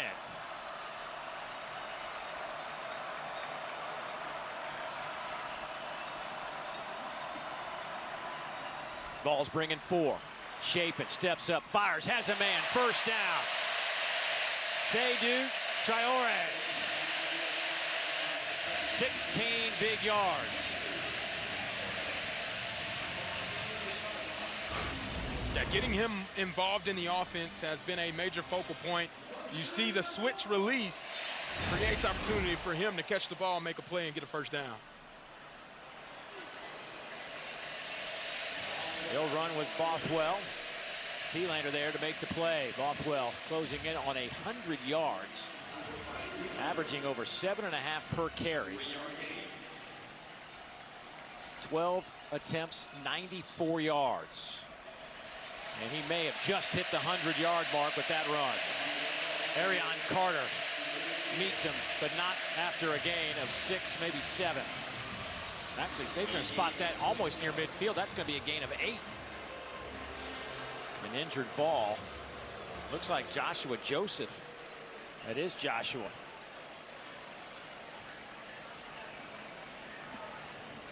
Man is in his 4th year with this program. Preseason All-SEC defensive end out of Kennesaw, Georgia.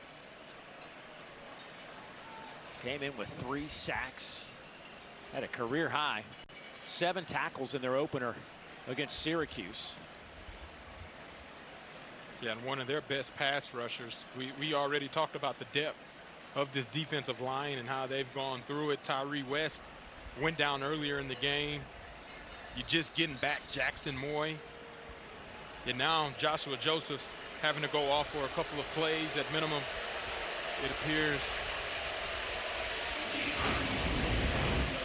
It'll be critical. And you see Joshua Joseph's here on the left side of your screen.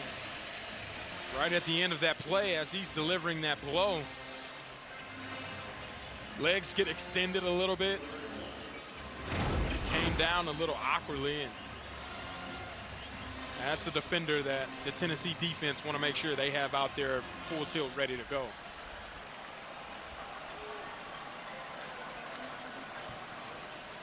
They'll give it to Bothwell.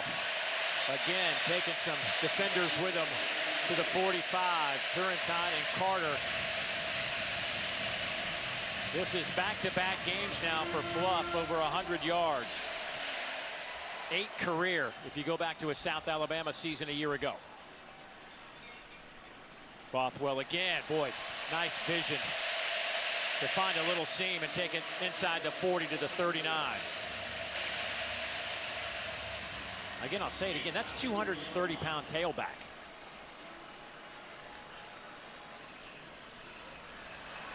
Shapen going toward the end zone. Nobody's there. There is a flag back at the 20-yard line. McMurray may have grabbed a hold of Aiden Williams. Pass interference on the defense. Number 8. 15-yard penalty from the previous spot. Automatic first down. Excuse me, Colton Hood back there, not McMurray. That's 8, not 6. Yeah, you're going to see the hand right on the backside of the jersey. I'm not a big fan of this call as pass interference. I don't think he prohibited the receiver I'm with you. running. I don't like that call there. Look, with all the hand fighting and stuff we see on normal routes, that didn't look like nothing. a lot. That was nothing. Booth in the game now at running back. Flag comes down at the line of scrimmage as Booth is pushed back.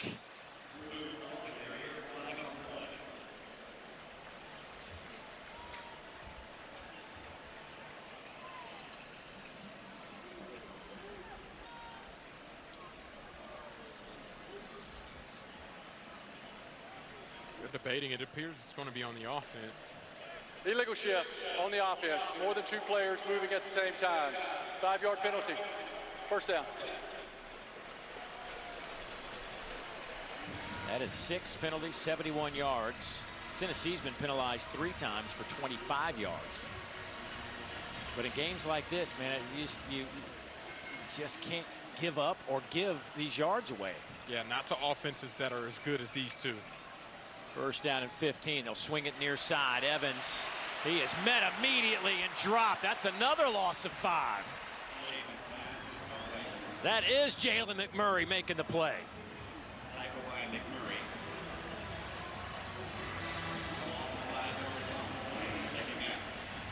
Yeah, the other thing that doesn't help your offense is having negative plays, and you see Jalen McMurray comes up big on that screen, being able to showcase why he's such a pivotal part to the success of this Tennessee defense. Tim Banks' defense the last few years have been dynamite in TFLs. Over 100 back-to-back seasons for the Vols. Here's Booth trying to break a tackle. He does. He scoots around, needs a block, and doesn't get it. Oh, that was close. Colton Hood avoided the defender.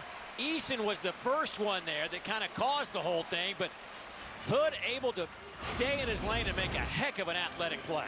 Yeah, and you see Booth does a great job breaking that first tackle. You thought there was daylight coming off that edge, but Colton Hood does a great job taking that angle away, and Blake Shapen isn't able to pick up that block to try to free his partner around the edge. But Booth not happy at all as he's on the sidelines for this 3rd down and 23. They got to get it inside the 15. Pocket collapsing, he dumps it off. And a big hit around the 25-yard line by Arion Carter on Seydou Traore. Boy, you got a good look at Arion Carter and the kind of ground he can cover. That closing speed is incredible, and you see him looking like Superman leaping across the body of Seydou Traore to bring him down. He didn't grab the back of the collar. The fans saw the replay and don't like the way that tackle happened, but Arion Carter looking like Superman there. Ferry has hit from 51. This will be from 42.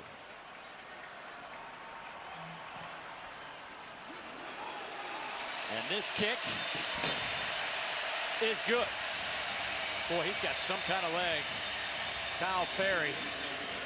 Oh, no good, excuse me, missed it. Yanked that one. Boy, he's frustrated. His first miss of the year. It is 20-17.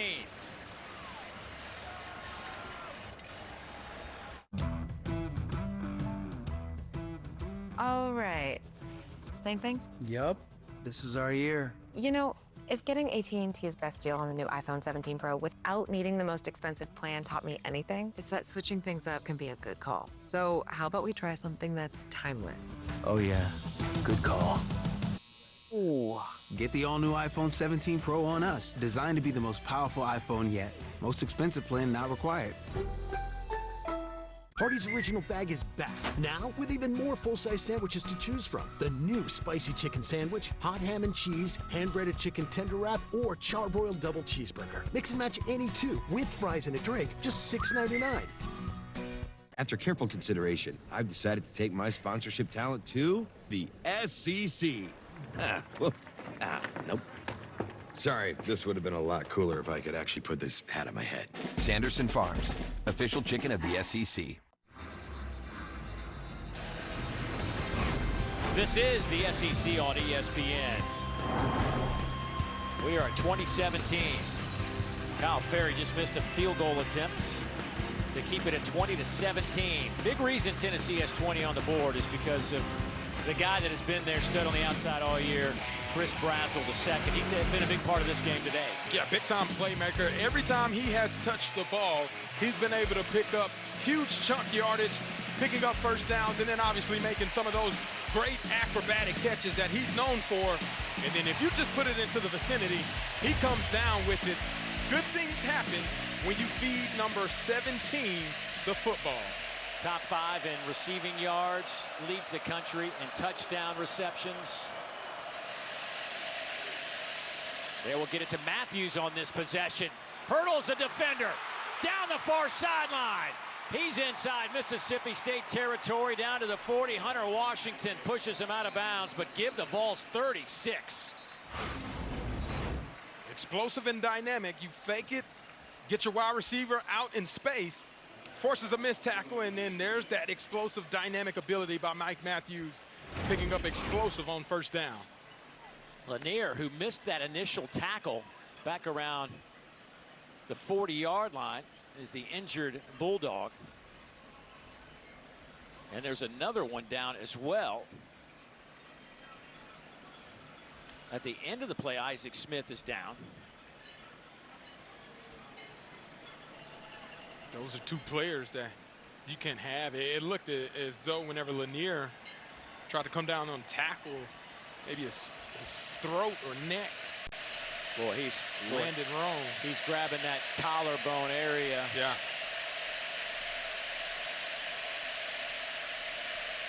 Ryland, the fifth-year senior out of Tuscaloosa.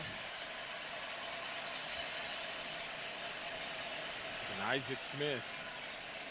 Boy, that's one of your best defenders there, absolutely. And you see at the end, he's diving to make that tackle on Washington. His arm gets caught up in between the wash. I'm not quite sure what the injury is, but it obviously doesn't feel or look good. And with this defense down, Isaac Smith and Brylan Lanier, the depth will be tested on the back end. Isaac Smith led the conference in tackles last year with 127. He had 20 tackles against Tennessee last year. 20. Aguilar is dropped. Zachary Tillman. A loss of 7. And check to the right of your screen. Zachary Tillman one-on-one with Peyton Lewis as the back. He sheds some. Lewis doesn't get in good position. And then he's able to bring down Joey Aguilar. It's a huge sack for this defense.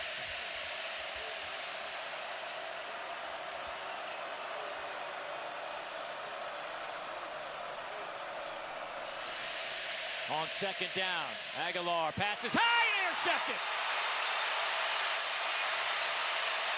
Jerron Manning will take it out of bounds inside Tennessee territory. Trying to hit Kitzelman, and it went off his hands and right into Manning's arms. He might get a little extra yardage at the end of this as well. That's going to help Mississippi State on the field position, but we talked about it earlier with Blake Shapen. Tips and overthrows usually ends up in the defense's hands. After the interception, dead ball foul, personal foul, number 53 on Tennessee. 15-yard penalty will be added to the end of the run. Automatic first down.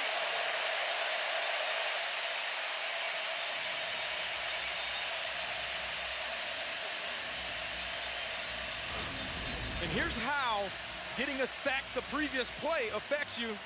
The ball is high off of Kitzelman's hands. Tips and overthrows Jerron Manning. Right place at the right time. He steps out of bounds. Then Lance Hurd pushes him and gets that additional yardage. That's what this defense needed in a time where you just lost 2 of your secondary defenders. Jerron Manning steps up and makes a big play. How about that, though? You lose 2 dudes in the back, and you come up with a sack and an interception of the following 2 plays. Yeah. First down and 10. He'll hand it off. Bothwell turns the corner. Fluff inside the 15, close to the 10. A huge block by Traore on the edge. Mississippi State, they want to go fast right now. They have the momentum. Expect an end zone shot here coming up to be able to test where this defensive secondary is.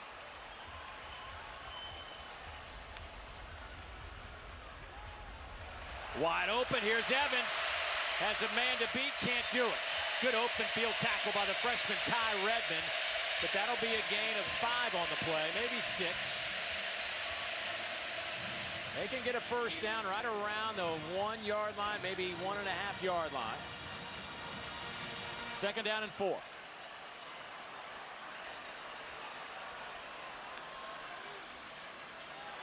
Give it to Bothwell. Touchdown, Mississippi State.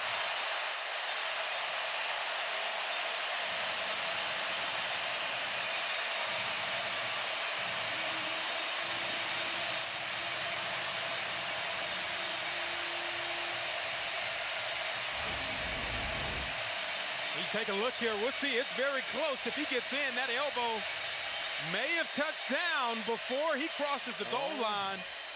And it appears this play is going to be under review and be called back, and they'll be down at the half-yard line from that look we saw Previous there. play is under further review. The ruling on the field was a touchdown. Look, the ball, his left elbow hit the ground. The ball was in his right hand. Yeah, I don't think he got into the end zone. I don't think it crossed the plane. This is a great look here. That right elbow, left elbow, he turns around. Ball is in the right. It doesn't appear to cross the plane from that angle. Yeah, I think they're going to overturn this and put it down right at the half-yard line.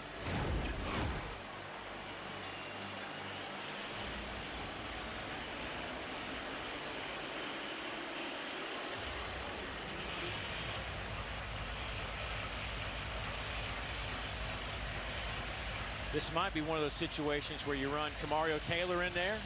Oh, yeah, we saw him a week ago on a 4th down play where they allowed him to get in that Wildcat formation as a big physical threat.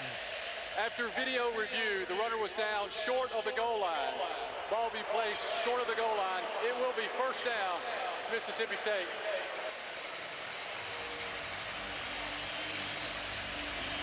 Or heck, you got Bothwell at 230, or you can go Camario Taylor at 230. Put both of them in. Chapin runs onto the field. Bothwell on the field as well.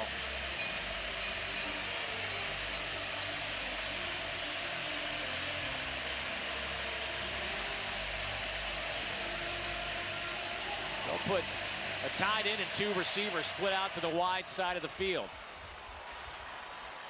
Out of that shotgun formation. Hand it off to Bothwell. Does he get in this time? He does!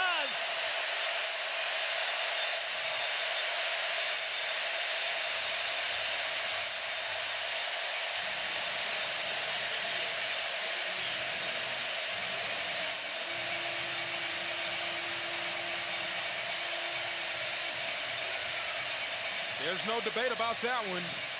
Fluff Bothwell shows you why he was my impact player for this game. So we're going to lean and depend on what he's been able to do over these past couple of weeks in the ground game. 131 yards and 2 touchdowns for Fluff Bothwell. That drive, 4 plays, 26 yards, just a minute off the clock. That is Albert Reese, the right tackle, who missed a game a couple of weeks ago. Returned against Northern Illinois last week.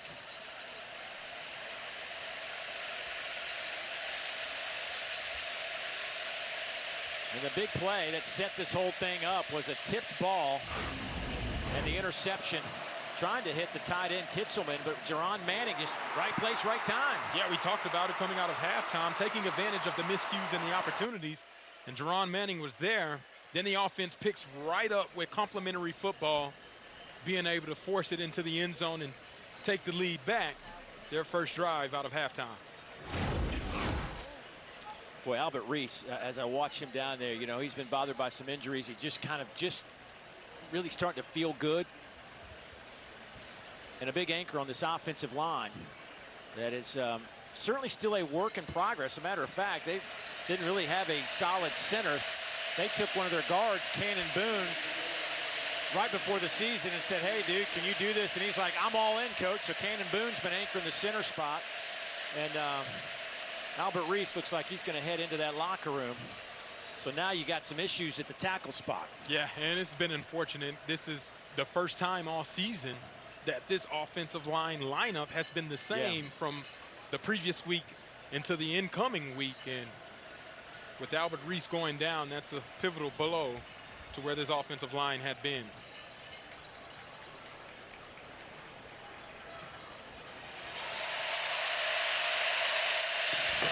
Well, Mississippi State has reclaimed the lead. It is now 24-20 with 3:48 to go in the third quarter. Fluff Bothwell, a transfer from South Alabama, has made an immediate impact here in Starkville.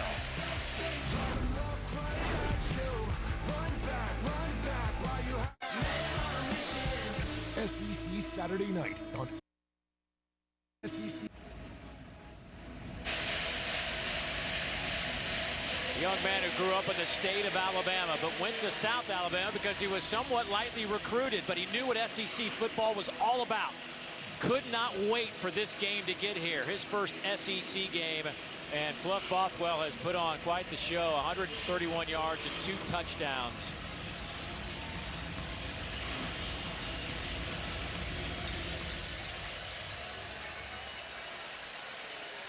That kick will sail through the end zone, gives us a chance to get an update on what has been a great day of SEC football. Dari, what's going on out there? Oh, Dave, it has been really, really fun, my friend. 17-13 Ole Miss early fourth quarter against LSU. Logan Diggs into the end zone. They're up 24-13, 8:20 to go. LSU in Ole Miss territory, but number 4 is in trouble. Prime time tonight on SEC Network. Shane Beamer in South Carolina. Home at Williams-Brice for Kentucky, guys.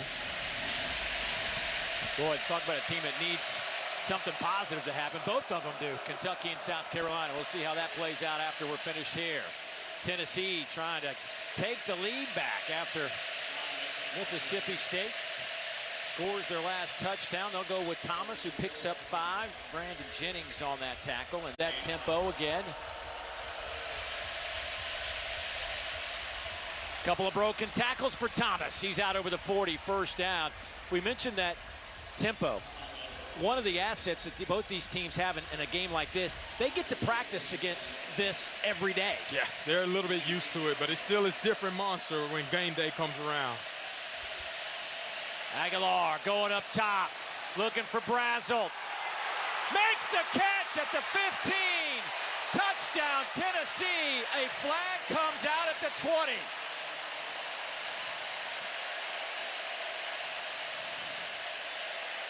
There was a ton of pushing and shoving going on.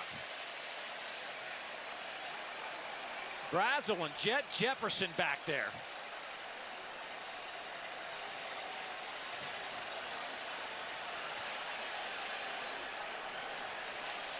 We'll see.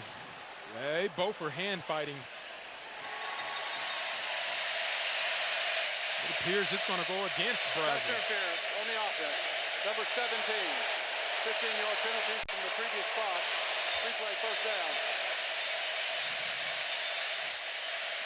Boy, a huge play off the board for Tennessee. Yeah, and you can see the hand fighting one-on-one there. Brazel kind of pushes him right by the side. I wouldn't even say it was a push, though. Oh, boy. We've already seen one penalty for pass interference. Again, I don't think that was pass interference there either. Both guys have hands on each other. Let's let them play. Big play, Brazel. Have to do it again. First down and 25. They'll run it with Thomas. He is wrapped up at the 27.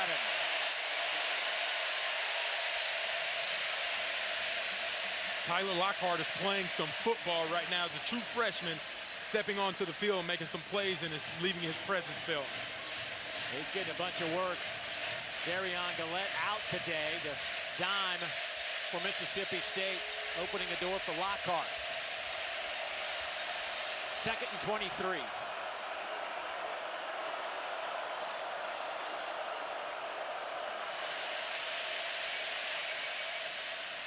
Pass is caught at the 34, but that is well shy where they need to go. They got to get across midfield for the first down. Staley makes that catch for 7 yards. Expect that 3-high safety to be a part of the disguised look on the back end to try to confuse Aguilar on this 3rd and long.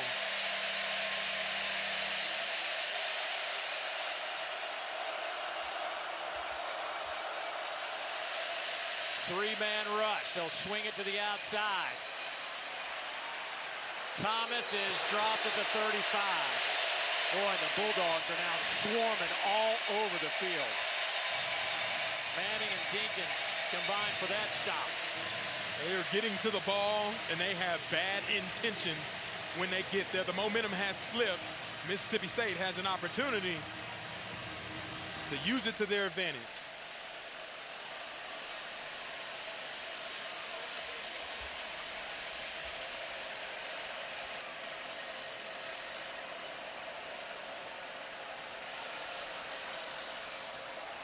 Jaxon Ross.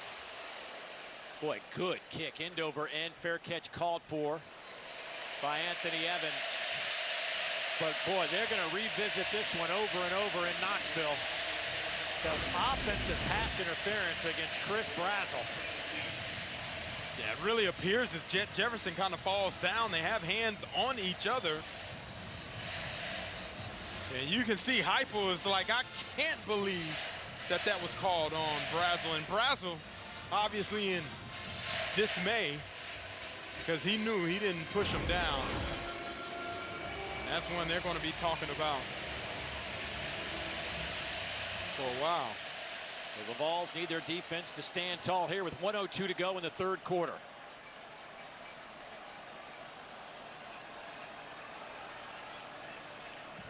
Chapin just 106 yards throwing the football, because this Mississippi State team has rushed for over 160. Booth hit by Burns.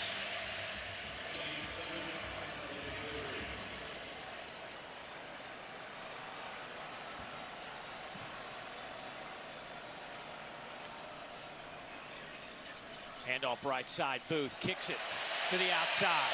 First down. Out of bounds. Let's get an injury update. Let's go down to Morgan.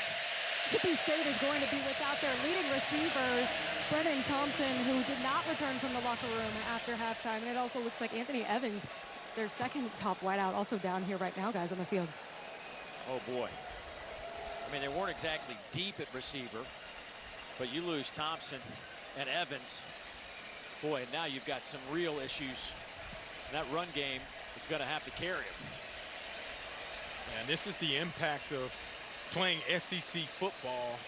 And you see your top two receivers already down. You lost your right tackle as well so far. You lost two defenders.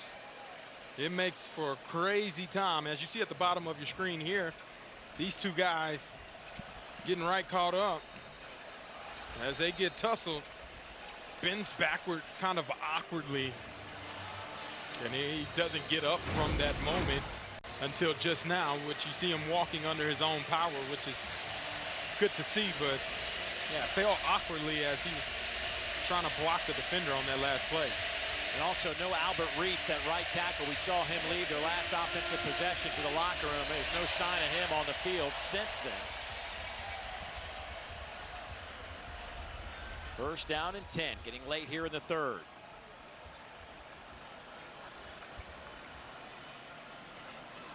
Here's Booth. Boy, he just cuts it back against the grain and gets 4 hard-earned yards. Farouk, the first one there. And that'll do it for the third quarter. The Bulldogs have not won an SEC game in almost 2 years. They have dropped 12 in a row. They are 15 minutes away from snapping that streak. A lot of football left to be played. 24-20 Bulldogs.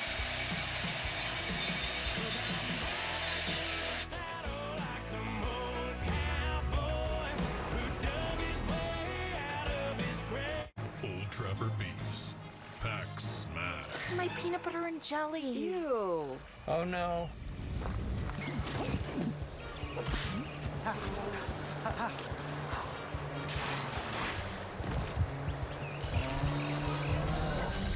Yeah, I guess my ham and cheese didn't make it.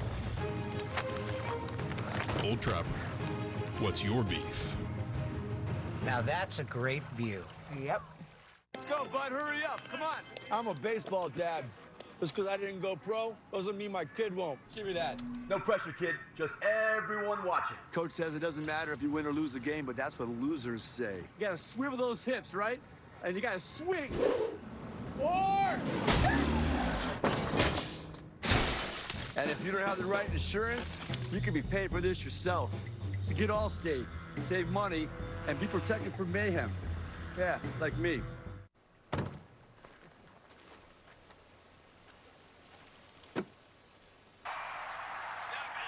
Any gate can be a tailgate. Red 93! Red 93! Sports are awesome. They're hot! But there are times, like when the QB pressure turns into hundreds of pounds of pressure on my spleen, that I wonder, is Sport Clips better than sports? Because sports plus a neck and shoulder treatment beats sports plus dog piles. Oh, that feels good on my spleen.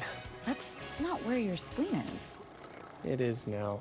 Sport Clips. It's a game changer. Now We're Cooking is presented by Farm Rich. Meet the Ryans. A happy family on the outside, but from inside the pantry, it's a sad, snacking reality. What's wrong with rice cakes? Most would argue it's not a snack. Like your kids. Bring out the Farm Rich! They wouldn't say that. We want real cheese. Jim Jr.? Yeah! Oh, cheesy. Let's get these guys some snacks! Come on!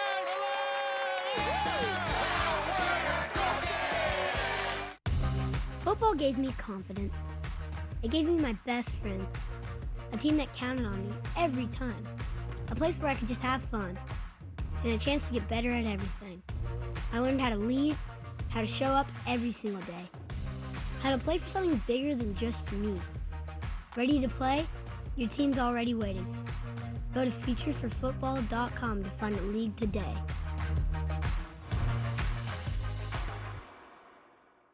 Zaxby's just dropped new lemon pepper. So you can get that zesty lemon and cracked black pepper flavor you love on the chicken you love. Lemon pepper fans, this one's for you. Zaxby's Lemon Pepper Dry Rub. Who's got the sauce? Zaxby's. SEC Network, your home for SEC volleyball.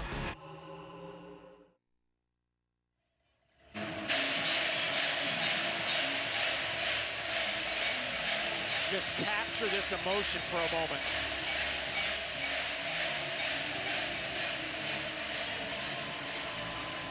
It has been like that since we went to break.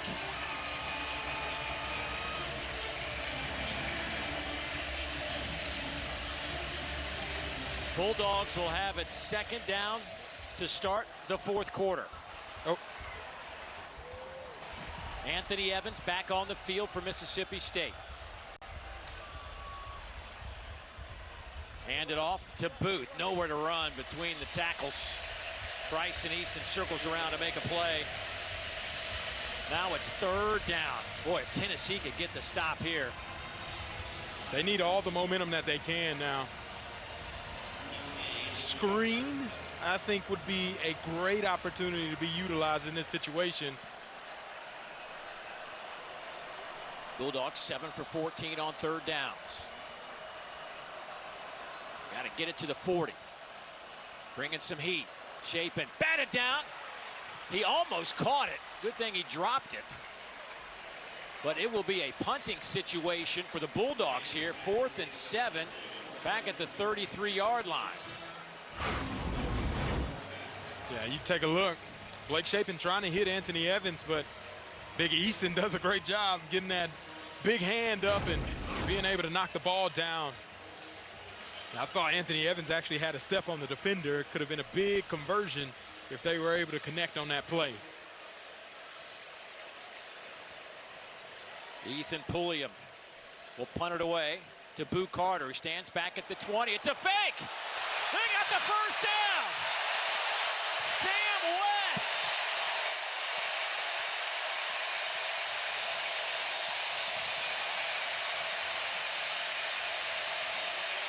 A gain of 15 keeps the drive alive. What perfect execution on the fake punt when you least expect it. Game appears to be close to being on the line. And you put the ball in Sam West's hand for the first time, and they outflank the defense, and that's just great schematics there. This obviously has been scouted out, and they found the right time to utilize it in the fourth quarter. From the 48, Chapin hit immediately. Oh, is he destroyed? It's picked up. Joshua Joseph to the house. Touchdown, 41 yards. Tyree West just leveled Chapin.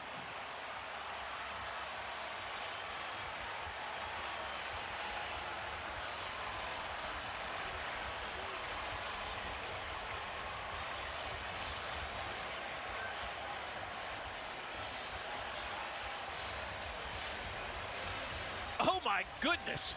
That change of events, the momentum has switched. The second turnover by Mississippi State that has led to a touchdown by the defense of Tennessee. And that's a shocker. The Vols have reclaimed the lead. Our new score in Starkville is 27-24. And they are bouncing over there on the Tennessee sideline now. 13:29 to go. And you're going to take a look on the backside. One-on-one, Tyree West. He's been with Lewis all day, and he gets the sack. Blake Chapin doesn't even see him. And then Joshua Joseph, having a day of his own, puts the Volunteers back on top, 27-24.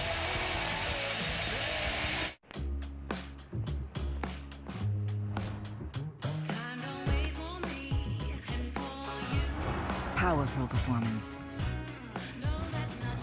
Seamless technology. And refined luxury. Some things are just too important to miss out on. The GLE and GLE Coupe from Mercedes-Benz.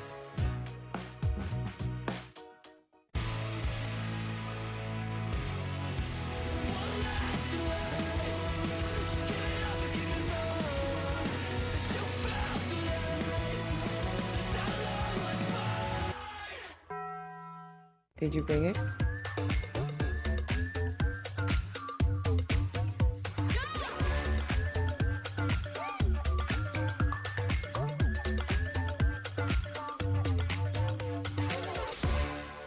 Ever wonder what makes Bush's beans the best? The star of the ads, obviously. Sure, dude. Roll that beautiful bean footage. No matter the bean, Bush's are the best because they're always perfectly cooked. Bush's beans make it the best. Let it storm, let it thunder. High as a mountain, deep as a river, come rain or come shine. Days may be cloudy or sunny, but I'm with you, baby. I'm with you, rain or shine. Come rain or come shine. All right, Tim, I got all your policies here. Okay, nice. But what if... Covered. Nice. But what if...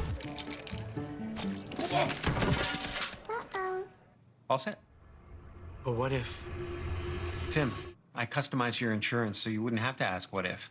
It's simple human sense. Oh, nice. Ask your independent agent if auto owners make sense for you.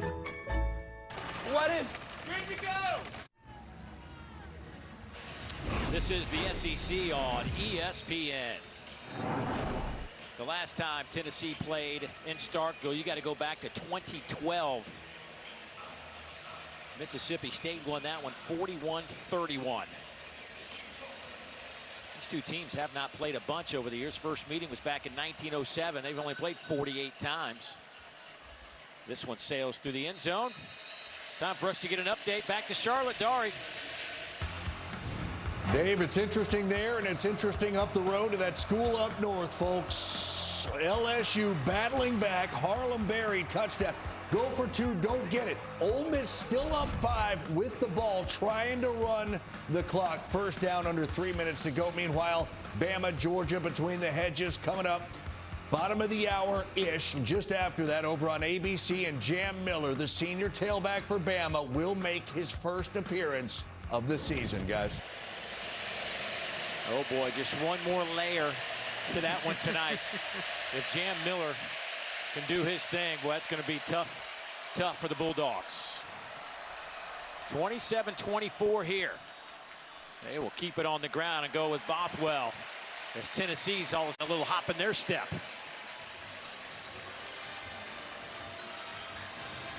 Boy, what just a swing of emotions in about 30 seconds just then. Go from the field goal, the fake punt, to a turnover. The atmosphere is different here in Starkville. Shape and pump fakes going up top, has a man. Aiden Williams makes the catch down to the 25-yard line. He was wide open. 49 yards. Yeah, and Aiden Williams at the bottom of your screen, they just forget about him completely in a cover 2 look. Turn-time's too late to get over there. And they make you pay big time. Blake Shapen with the connection there. Bothwell. Vols all over that one. Got it back to the line of scrimmage.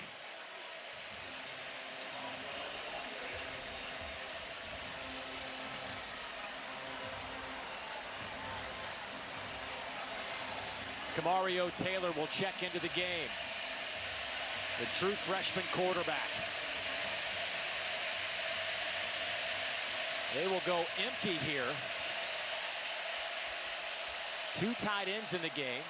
Traore lines up as an H-back. They give it to Camario, trying to create a little bit of running room, but T-Lander was the first one there, and then Jaxon Moy. Glad to see him back if you're a Tennessee fan. Came in as a probable, but he has gotten some snaps today and kind of changes that D-line a little bit with his ability to play.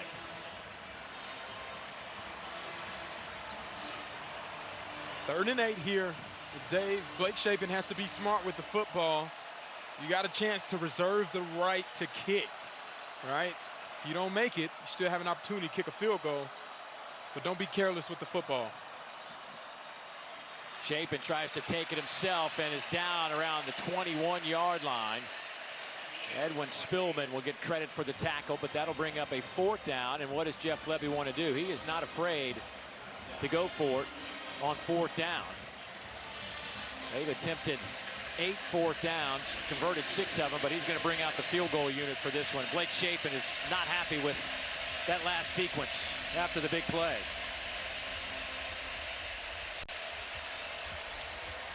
So here is Kyle Ferry. This will be from 39. He's hit from 51, missed from 42. And this kick is dead. Solid, perfect. And again, we are tied here in Starkville. 10.5 to play.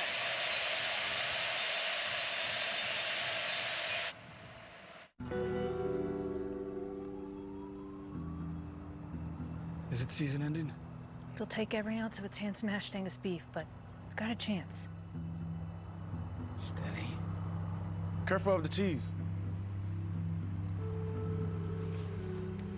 Pillowy soft bun, diced onions, smasher sauce. And pickles! Yes! Yeah, pickles. Sonic Smasher, the QB1 of burgers. After careful consideration, I've decided to take my sponsorship talent to the SEC. Nope. Sorry, this would have been a lot cooler if I could actually put this hat on my head. Sanderson Farms, official chicken of the SEC. La playa is Spanish for the beach. If you can't remember that, the word Corona also works. Corona, La Playa awaits. What powers her? Her team, her family, her fans, her food. At Sprouts, we're on a mission to power women on and off the field. We nourish strength. We feed ambition. We fuel women's health on all journeys, whether she's bringing home a win or winning at dinner. Sprouts is powering greatness. The primary lesson I learned from all my years of football was about teamwork. That is something that's really been important to me. It brings people together. For those of us who chose to play, it's community right there. Football's given me a platform. Football has allowed me to compete at a high level. I think it gives you a great escape to go out there and compete and just to do what you love. Football teaches you how to deal with pressure, but the most important thing that football teaches you is how to get up once you get knocked down.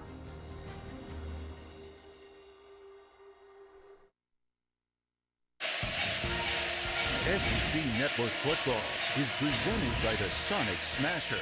Buy one, get one free in the Sonic app. Live free. Eat Sonic. Well, turnovers have been a big part of this one today. As a matter of fact, there have been a total of 4 of them. The first one came on the first possession of the game as Tennessee muffed the punt.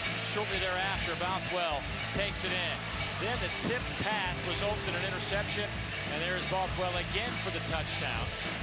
And then Chapin is intercepted early in the game by Colton Hood. A 22-yard pick six for him. And then how about a scoop and score from Joshua Josephs. Tennessee now with 4 defensive touchdowns this season.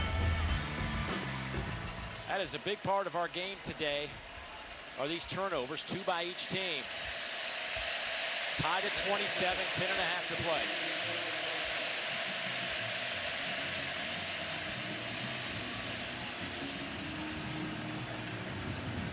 There have been, this Tennessee defense, we just saw that hit a minute ago on Chapin. They have put together 5 sacks. They have 20 sacks this season, Tennessee's defense.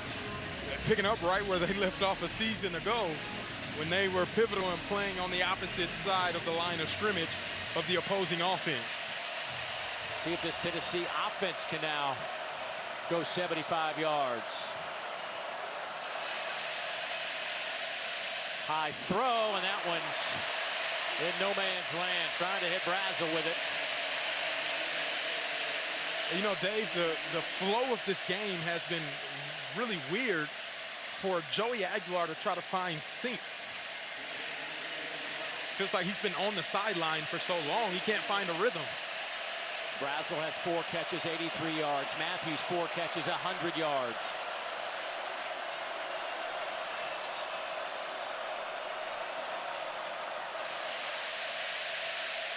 Hand off to Bishop. He's out over the 30 to the 31. So it'll be 3rd and 4. Jalen Smith, again, the Tennessee transfer, was with this group last year.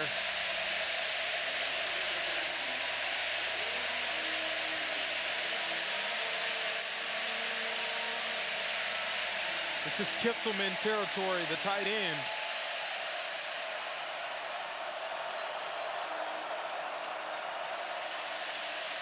Aguilar, high throw, batted in the air, it's intercepted again! Zachary Tillman, Zachary inside the 20. Listen to this place go crazy.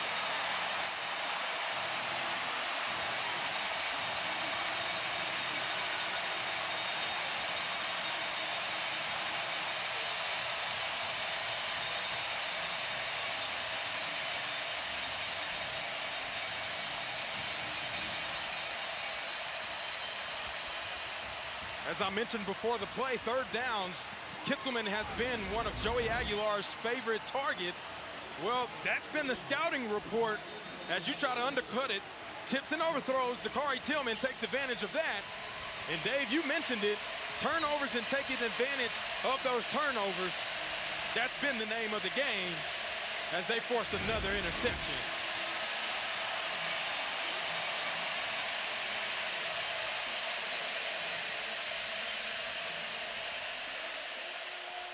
First and 10.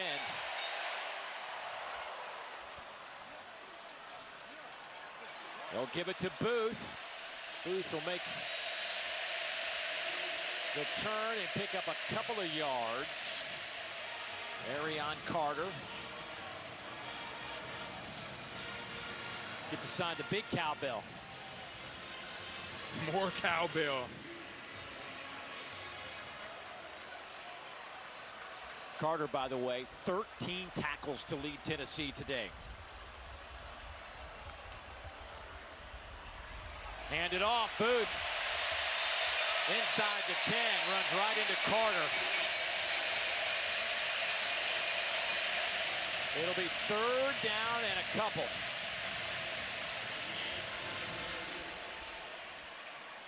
They give it to Booth. Spins, and he's to the 5. Thielander makes a tackle, but it'll be 1st and goal for Mississippi State. Booth does a great job picking up the 1st down, but then guess what? Fluff Bothwell comes back into the game. You think you get a break, and then the other one just comes in, and they reload at that running back position.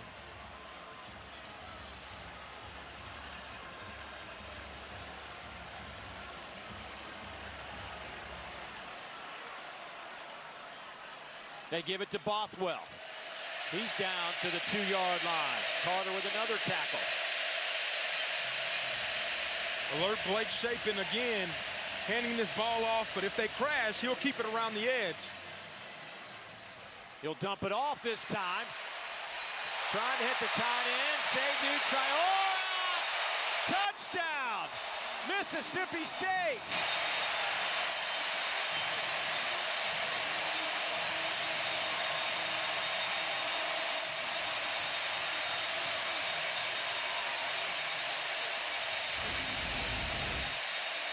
He may have stepped out, Dave. Let's take a closer look.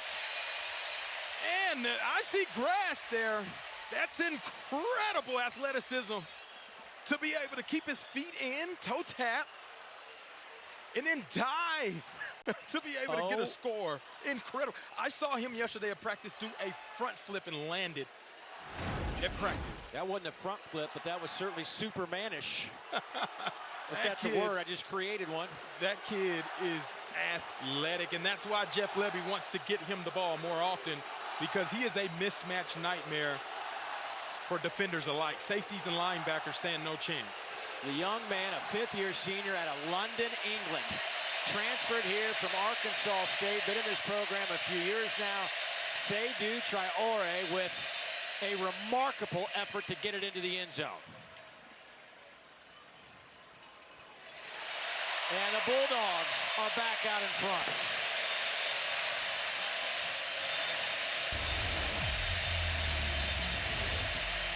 It is getting crazy in Starkville. You see the turnover by Zachary Tillman, create an opportunity for that offense to put more points up.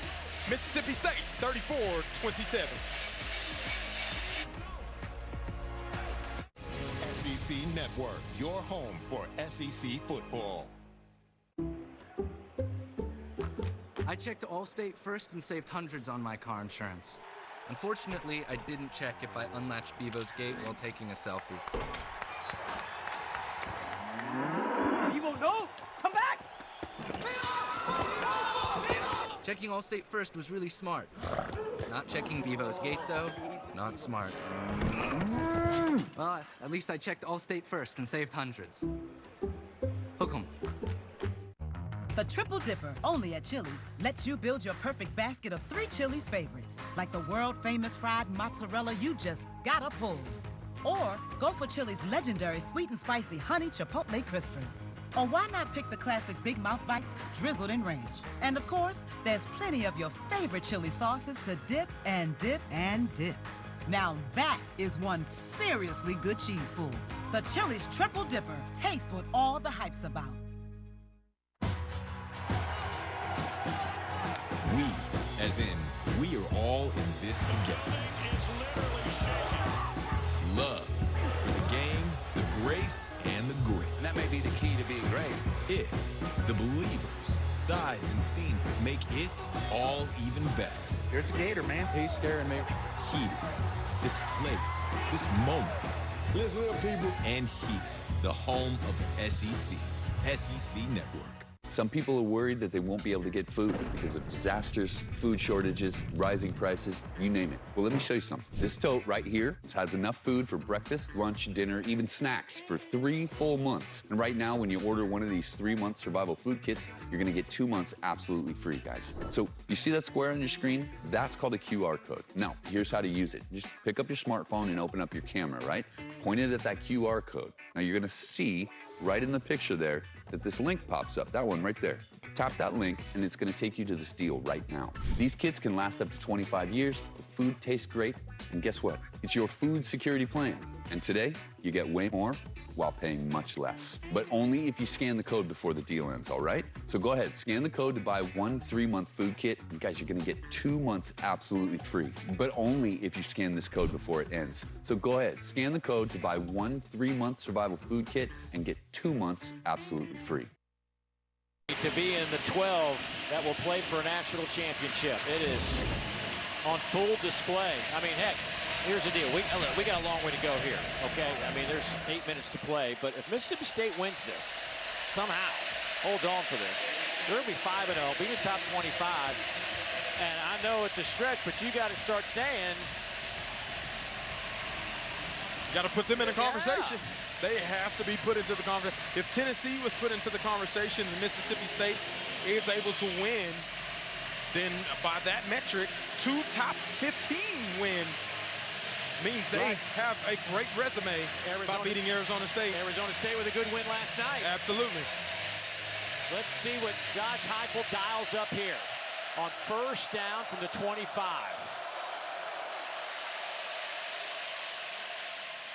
Pass is caught by Brazel. That's his 5th catch today.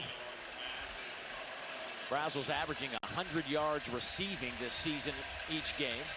He's closing in on 100. Matter of fact, he is at 94 right now.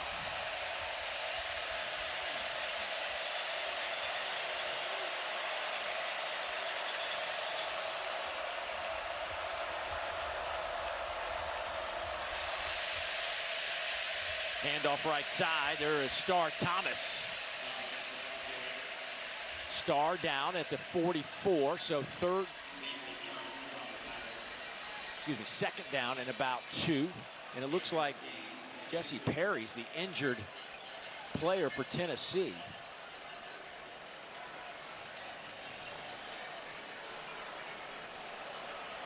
The freshman right tackle for this starting offensive line for Tennessee. This is always something of great concern. You don't want to see, and I feel like we've seen quite a few injuries over the course of today, which is never the game that you want to see.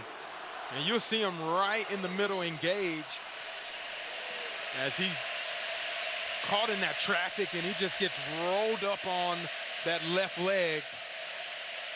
And that's where, you know, playing that offensive line with so many bodies flying around, it's very difficult to come out unscathed week in and week out.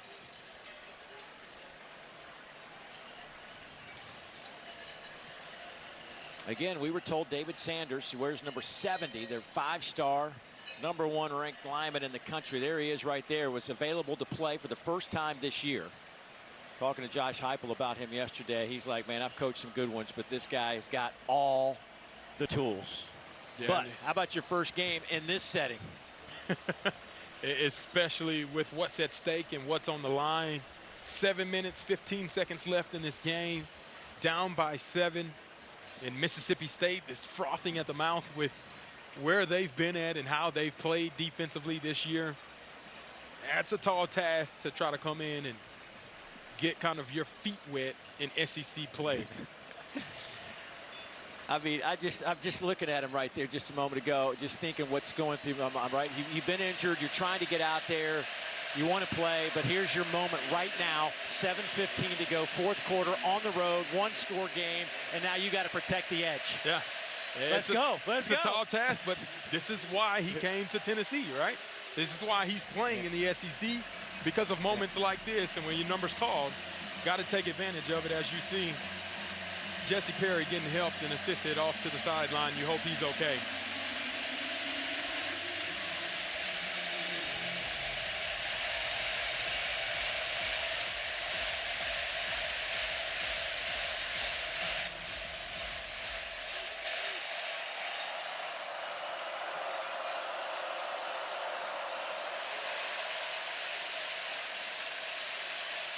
They'll hand it off to Star Thomas. Watch David Sanders right here on this first play. Yeah, he comes in as the right tackle, and to get his feet wet, Josh Heupel says, we're going to pull you and just go hit somebody. And that's how you get started. Pass is caught by Mike Matthews, and he is dropped just over the 45. We'll spot him at the 47. Brandon Jennings there to make a play. Second down, and call it about 9, I guess, yeah.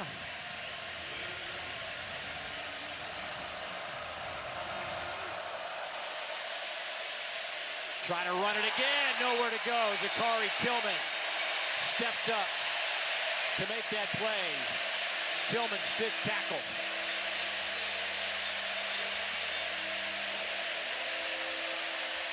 I'm Joey Aguilar here. On 3rd and 10, I got to go find my playmaker. Get the ball to Chris Brazzell and let him do what Chris Brazzell does. 3rd down and 10.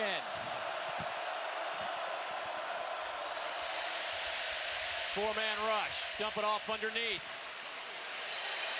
Thomas stops shy of the line of game, which is the Mississippi State 43. Let's see what Josh Heupel wants to do here on 4th down. Looks like he's going to keep his offense on the field. I feel like this is 4-down territory. You get down to 5 minutes left in the game. You got to create some momentum for yourself, down by 7. This is the time to go get it.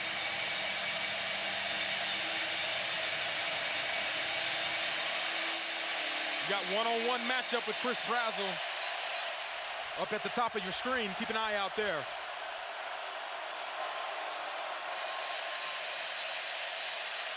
Aguilar passes, caught, 1st down, Tennessee. Brazzell steps up again. I'll say it one more time. His name should be Big Play Brazzell.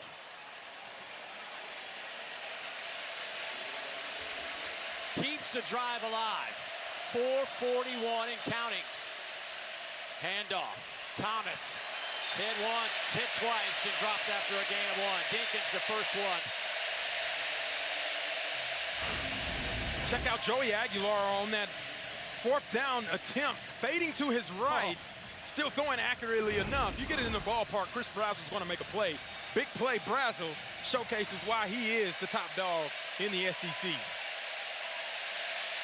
That is 6'5", 200 pounds. A tough matchup for anybody. Deshaun Bishop checks in at running back. 2nd down and 9. Aguilar trying to throw, hit as he throws, caught inside the 20, Mike Matthews. A gain of 17 yards, the 6th catch for Matthews. So again, 2 receivers over 100 yards today. Joey makes the throw, stands in the pocket while getting hit, still delivers a strike to Mike Matthews. Handoff, Bishop. Dancing around inside the 15. They'll spot him at the 12. And he got a guy on his hips, on his legs. He's still able to fire it out across the field on the opposite hash, deliver a strike for a 1st down. Big time drive for Tennessee. They got to stick it in the end zone.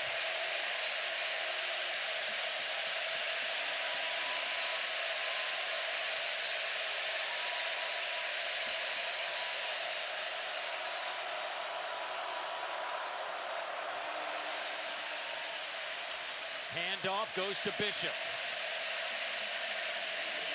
DJ Reed with the tackle. It'll be 2nd and short. 3rd and short, excuse me.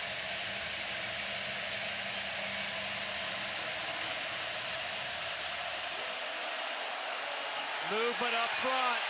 The youngster Sanders, I think, got a little bit eager.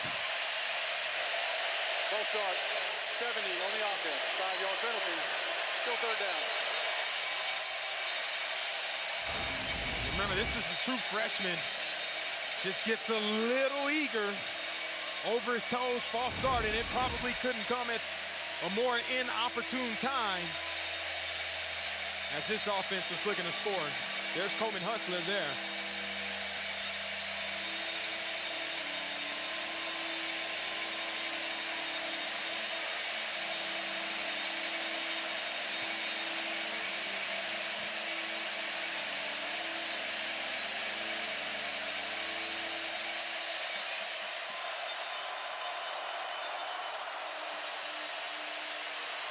Aguilar under pressure, gets the pass away, caught.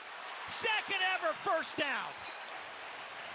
Tennessee will have it first and goal. Braylon Staley with a heck of an effort to pick up the first down.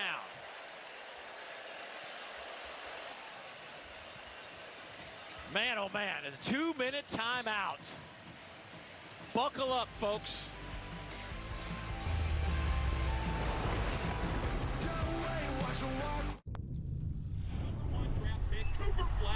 GSSI profile complete. How much sweat are you willing to lose? Because when you do that, you can surpass the hype. You can inspire generation after generation. You can compete against anything. So how much are you willing to lose? That's how you know. Hey now, say now. How much you willing to win? Hey now, say now. Hey now, say now. Other sausage brands use non-meat filler. That's just non-good. Keep it real, people, and keep it juicy. Boogie woogie jam slam, bust the dialect, I'm the man in command, come flow with the sounds of the mighty. All right. Same thing? Yup. This is our year. You know, if getting AT&T's best deal on the new iPhone 17 Pro without needing the most expensive plan taught me anything, it's that switching things up can be a good call. So how about we try something that's timeless? Oh yeah, good call. Ooh. Get the all-new iPhone 17 Pro on us. Designed to be the most powerful iPhone yet. Most expensive plan not required. Hardee's Original Bag is back, now with even more full-size sandwiches to choose from. The new spicy chicken sandwich, hot ham and cheese, hand-breaded chicken tender wrap, or charbroiled double cheeseburger. Mix and match any two, with fries and a drink, just $6.99. Now We're Cooking is presented by Farm Rich. Meet the Ryans. A happy family on the outside, but from inside the pantry, it's a sad, snacking reality. What's wrong with rice cakes? Most would argue it's not a snack, like your kids. Bring out the Farm Rich! They wouldn't say that. We want real cheese. Jim Jr.? Yeah! Oh, cheesy. Let's get these guys some snacks! Come on, Extra. It changes the energy on the field and off. It changes the expectations. You're gonna be great. It changes the game. At Regions, we celebrate the extra that makes the SEC the definition of excellence, while our team goes the extra mile so your financial wins keep coming too. Extra changes everything. And extra is our ordinary at Regions, official bank of the SEC. I know there's a bounce house down in Orlando at Central Florida, but this place has been bouncing since about 2 hours before kickoff. That young man been bouncing all day. 34-27, 2 minutes to go. You want to talk about big boy drives? This is it. 12 plays, 69 yards, 6 minutes off the clock. Your quarterback, Joey Aguilar, is 6 for 6 for 54 yards. You just converted a fourth down. First and goal from the 6.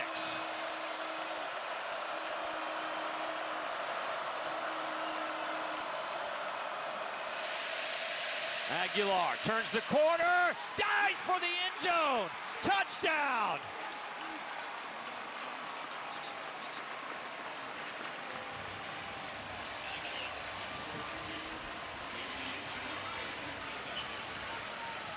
What a drive by the Big Orange. They are an extra point away from tying this one up. And take a look. Did he come down before the ball crossed the plane? And that appears to be good to me. His hip looks like it's on the ground, but the ball from that angle looks like it crossed the goal line. I think that'll count. Here's another angle, hip on the ground. I believe that ball crossed there. I think that's a touchdown. And what a run by Joey Aguilar, and that entire drive, like you mentioned, hinged off of his play, converting on fourth down to keep the drive alive and then getting into the zone. Braylon Staley converts the fourth down, sets him up inside the 10. Browser with another huge catch. And boy, what a drive for that man, Joey Aguilar. A huge extra point on the way. Max Gilbert has never missed one.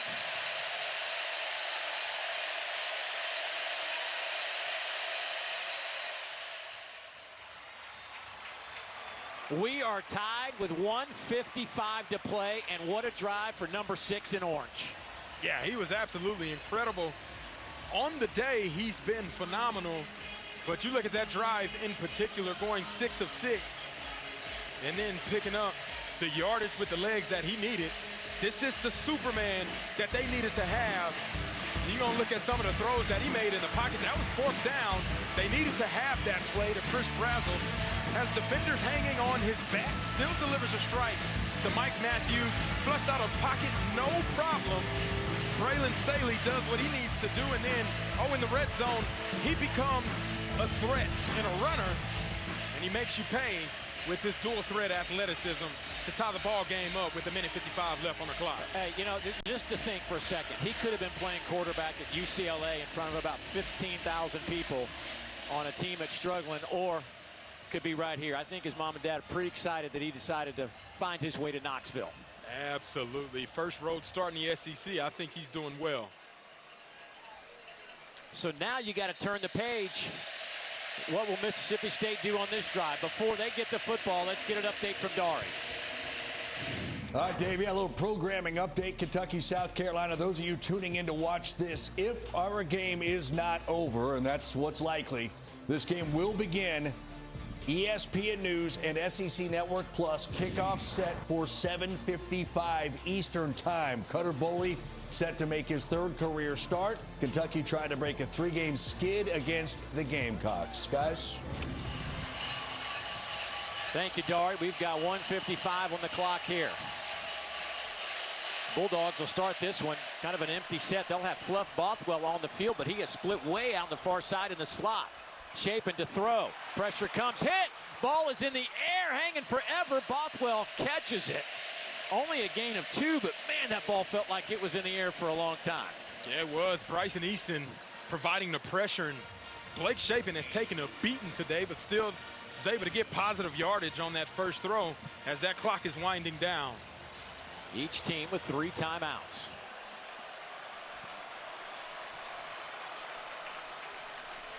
Shapen steps and fires incomplete. That one hit Coach Heupel over there. Heupel's reflexes allowed him to get out of the way just in time. Boy, so now it's 3rd down.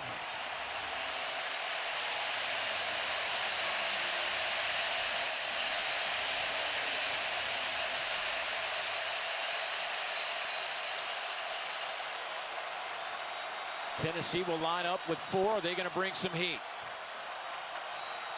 Boy, it looked like Edwin Spillman, 13, was going to bust in there. Let's see if he comes off this edge. Incomplete. Trying to hit Bothwell with it. Now it's 4th down.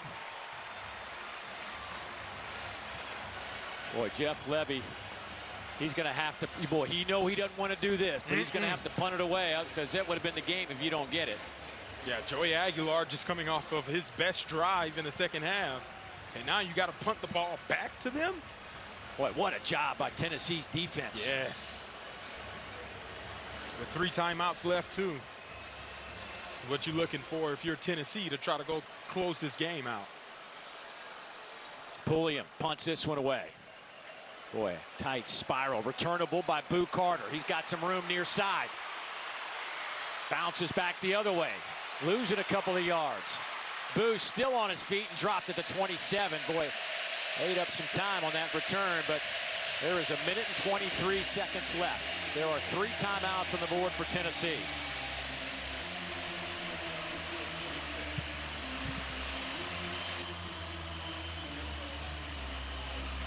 Boy, you know Max Gilbert would love a little redemption after missing a critical field goal in the Georgia game. Yeah, absolutely. And you would assume with the way Joey Aguilar has played on the last drive, and he's going to have a chance to at least get close to making a kick for it.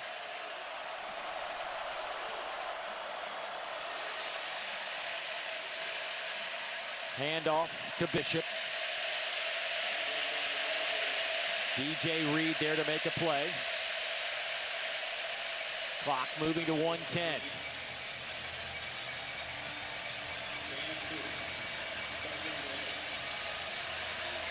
Boy, they're just letting this clock roll. Interesting.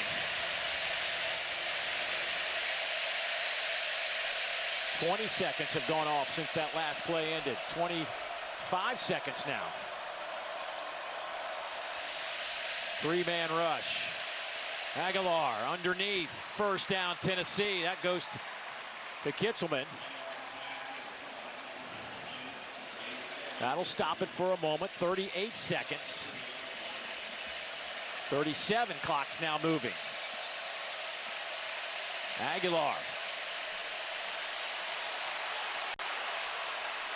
He needs to get out of bounds without to burn a timeout here. Let's see, and they will. Josh Heupel right at midfield calls the timeout. Brian Lanier on the tackle. Timeout, Tennessee. Again, they're first. Max this Gilbert's will be a 30-second timeout. Career long was Please reset the 53 game clock yards to 24 in week 2 seconds. against ETSU. 2-4. Thank you. So you're looking at 35, 36-yard line to get this football.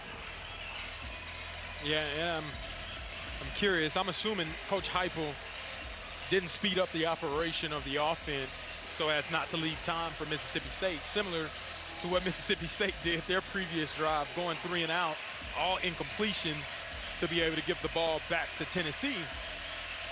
But that much time coming off the clock, you don't want that to come back to bite you in the butt. You got 24 seconds left. You could have had a lot more precious time saved earlier. You took a timeout.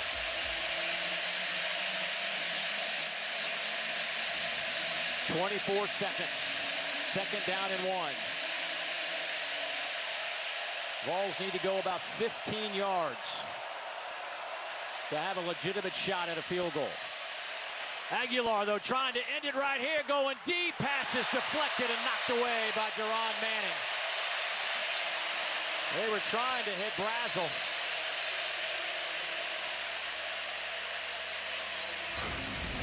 Excuse me, Staley down there. It's a great job by Jaron Manning undercutting that route.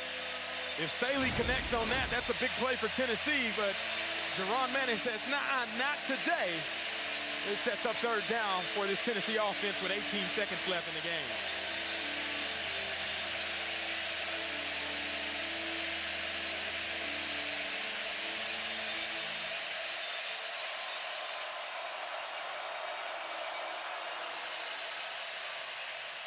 They'll go inside handoff.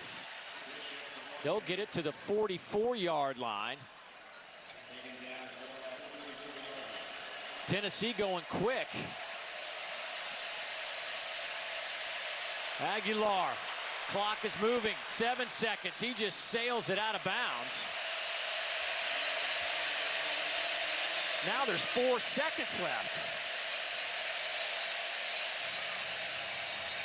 I mean, now you just basically got to heave it to the end zone, right? Yeah, you don't have any opportunity any other way. You still got 2 timeouts. You wasted the opportunity to use those timeouts early in the drive to give your offense more time to work with. Now, throw it to Chris Brazel. Circus catches, especially in the end zone, seem to be his specialty. And you'll see Brazel's in the slot right at the top of your screen there. Timeout, Mississippi State. They're first. Mississippi State calling a timeout. They had defensive backs at the goal line.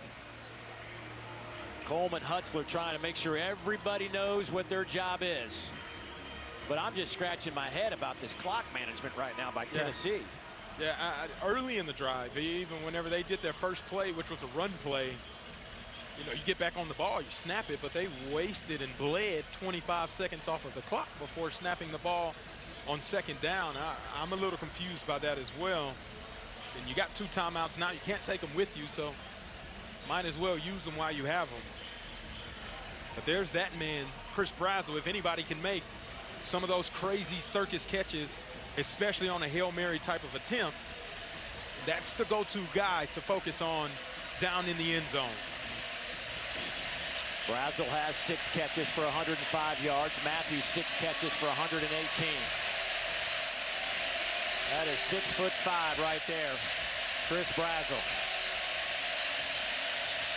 Again, he's here on your screen. Boy, that defensive setup. They got 3 on the goal line, 4 inside the 20, and they'll have 4 up near the line of scrimmage. Coleman Hudson is telling them, bat the ball down.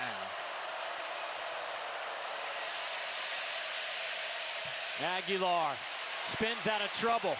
Flags come down. This is going to be shy.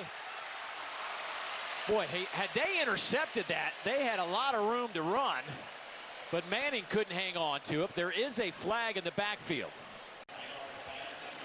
It's going to be holding on the offense. Holding on the offense, number 72. Penalty is declined. That is the end of regulation.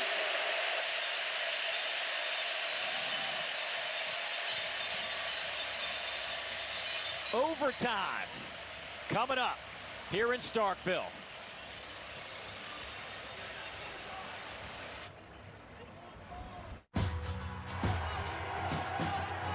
We, as in, we are all in this together. Love for the game, the grace, and the grit. And that may be the key to being great. It, the believers, sides and scenes that make it all even better. It's a Gator, man. He's scaring me. Here, this place, this moment.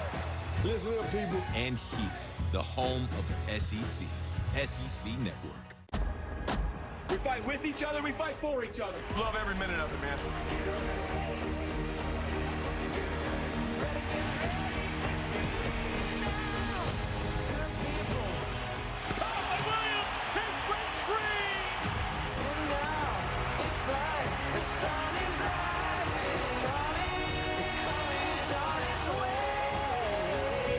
SEC Network, your home for SEC football.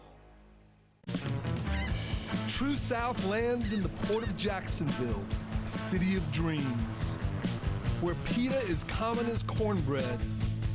Longshoremen work cargo boats, and new arrivals have long built new lives, one sandwich at a time. True South, presented by Yellowwood, Jacksonville, Florida, Tuesday on SEC Network and the all-new ESPN app. SEC Network is your home for SEC football coverage, news, opinions, and analysis. Weekdays on SEC Network. The SEC and SEC Network thank our official corporate sponsors for their continued support of our student athletes during every championship season.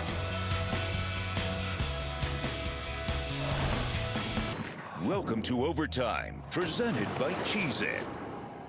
It's crunch time. In the first overtime, each team gets a possession starting at the opponent's 25-yard line. If it goes to a second overtime, teams again start at the 25-yard line, but must attempt a two-point conversion after a touchdown with no extra points allowed. From the third overtime on, teams alternate two-point conversion attempts from the 3-yard line until the game is decided. They're ready for some overtime here at Davis-Wade Stadium. Tennessee 15-10 all-time in overtime games. 0-1 this year, of course, losing to Georgia in that heartbreaker.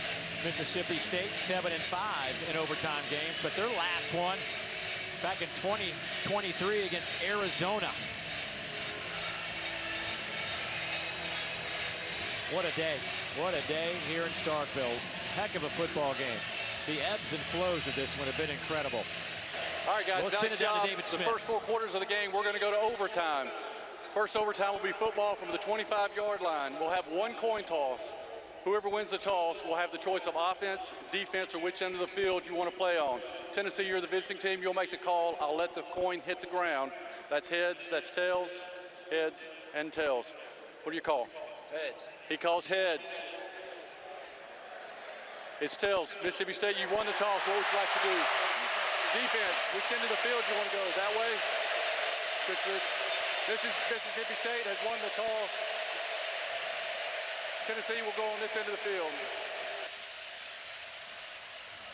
So the Tennessee offense will get the football first. And they will work, as you might expect, away from the student section. Where there are less cowbells.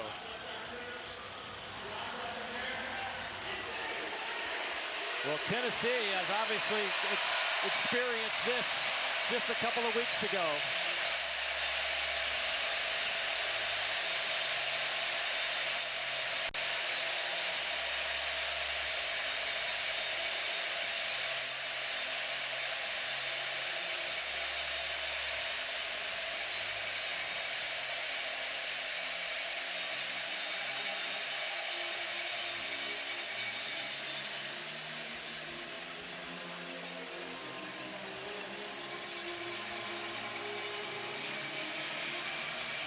So the Vols will line up on that far hash mark.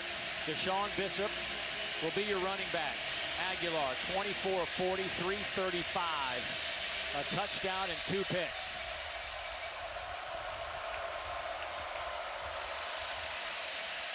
They'll hand it off to Bishop. Turns the corner. That did not take long. Touchdown, Tennessee.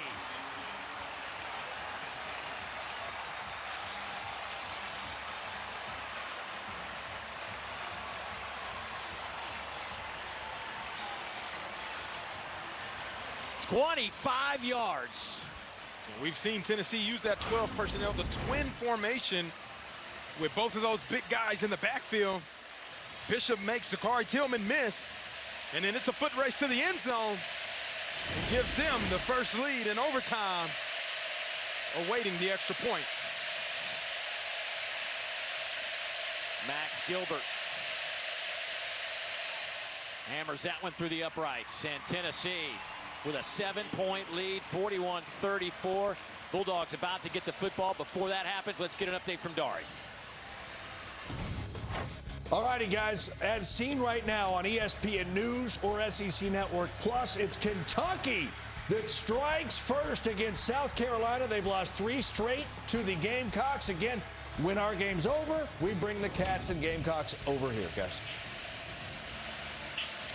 Thank you, Dari. Cutter Boley getting the start for the Cats, and that worked well on the opening drive. So here the story is 41-34. Pretty simple. Got to find the end zone, or what has been an electric night here in Starkville will go down in a whimper.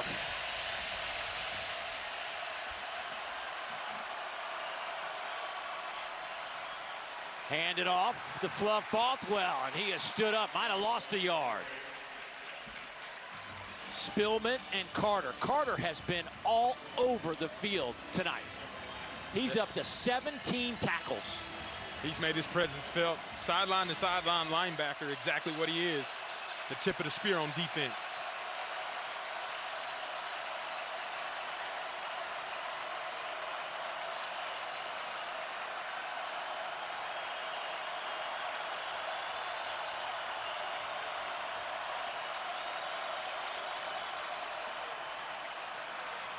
High throw, pass is caught on the far side.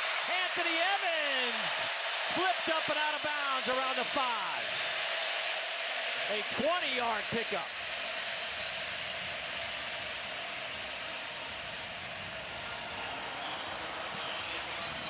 An explosive play there. Being able to get your crowd back into it on the 5-yard line.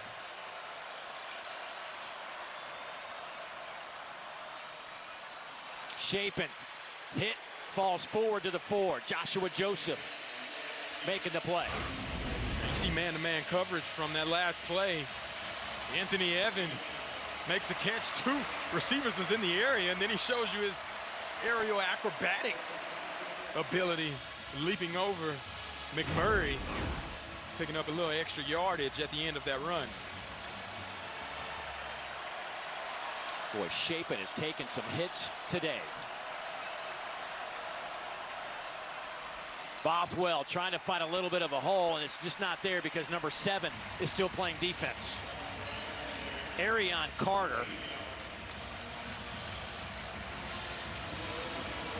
What a monster, the junior linebacker. Came in leading the conference in tackles with 32, and you know when this day's over, he'll still be number one.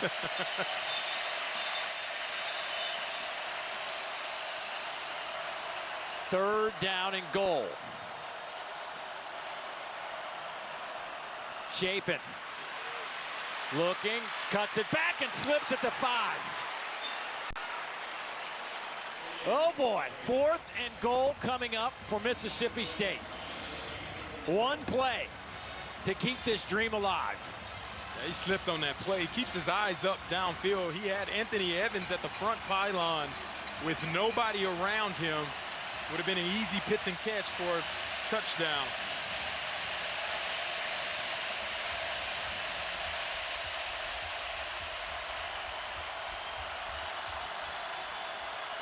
Chapin has some time. Sidearm throw. Incomplete. Tennessee has found a way to win one on the road.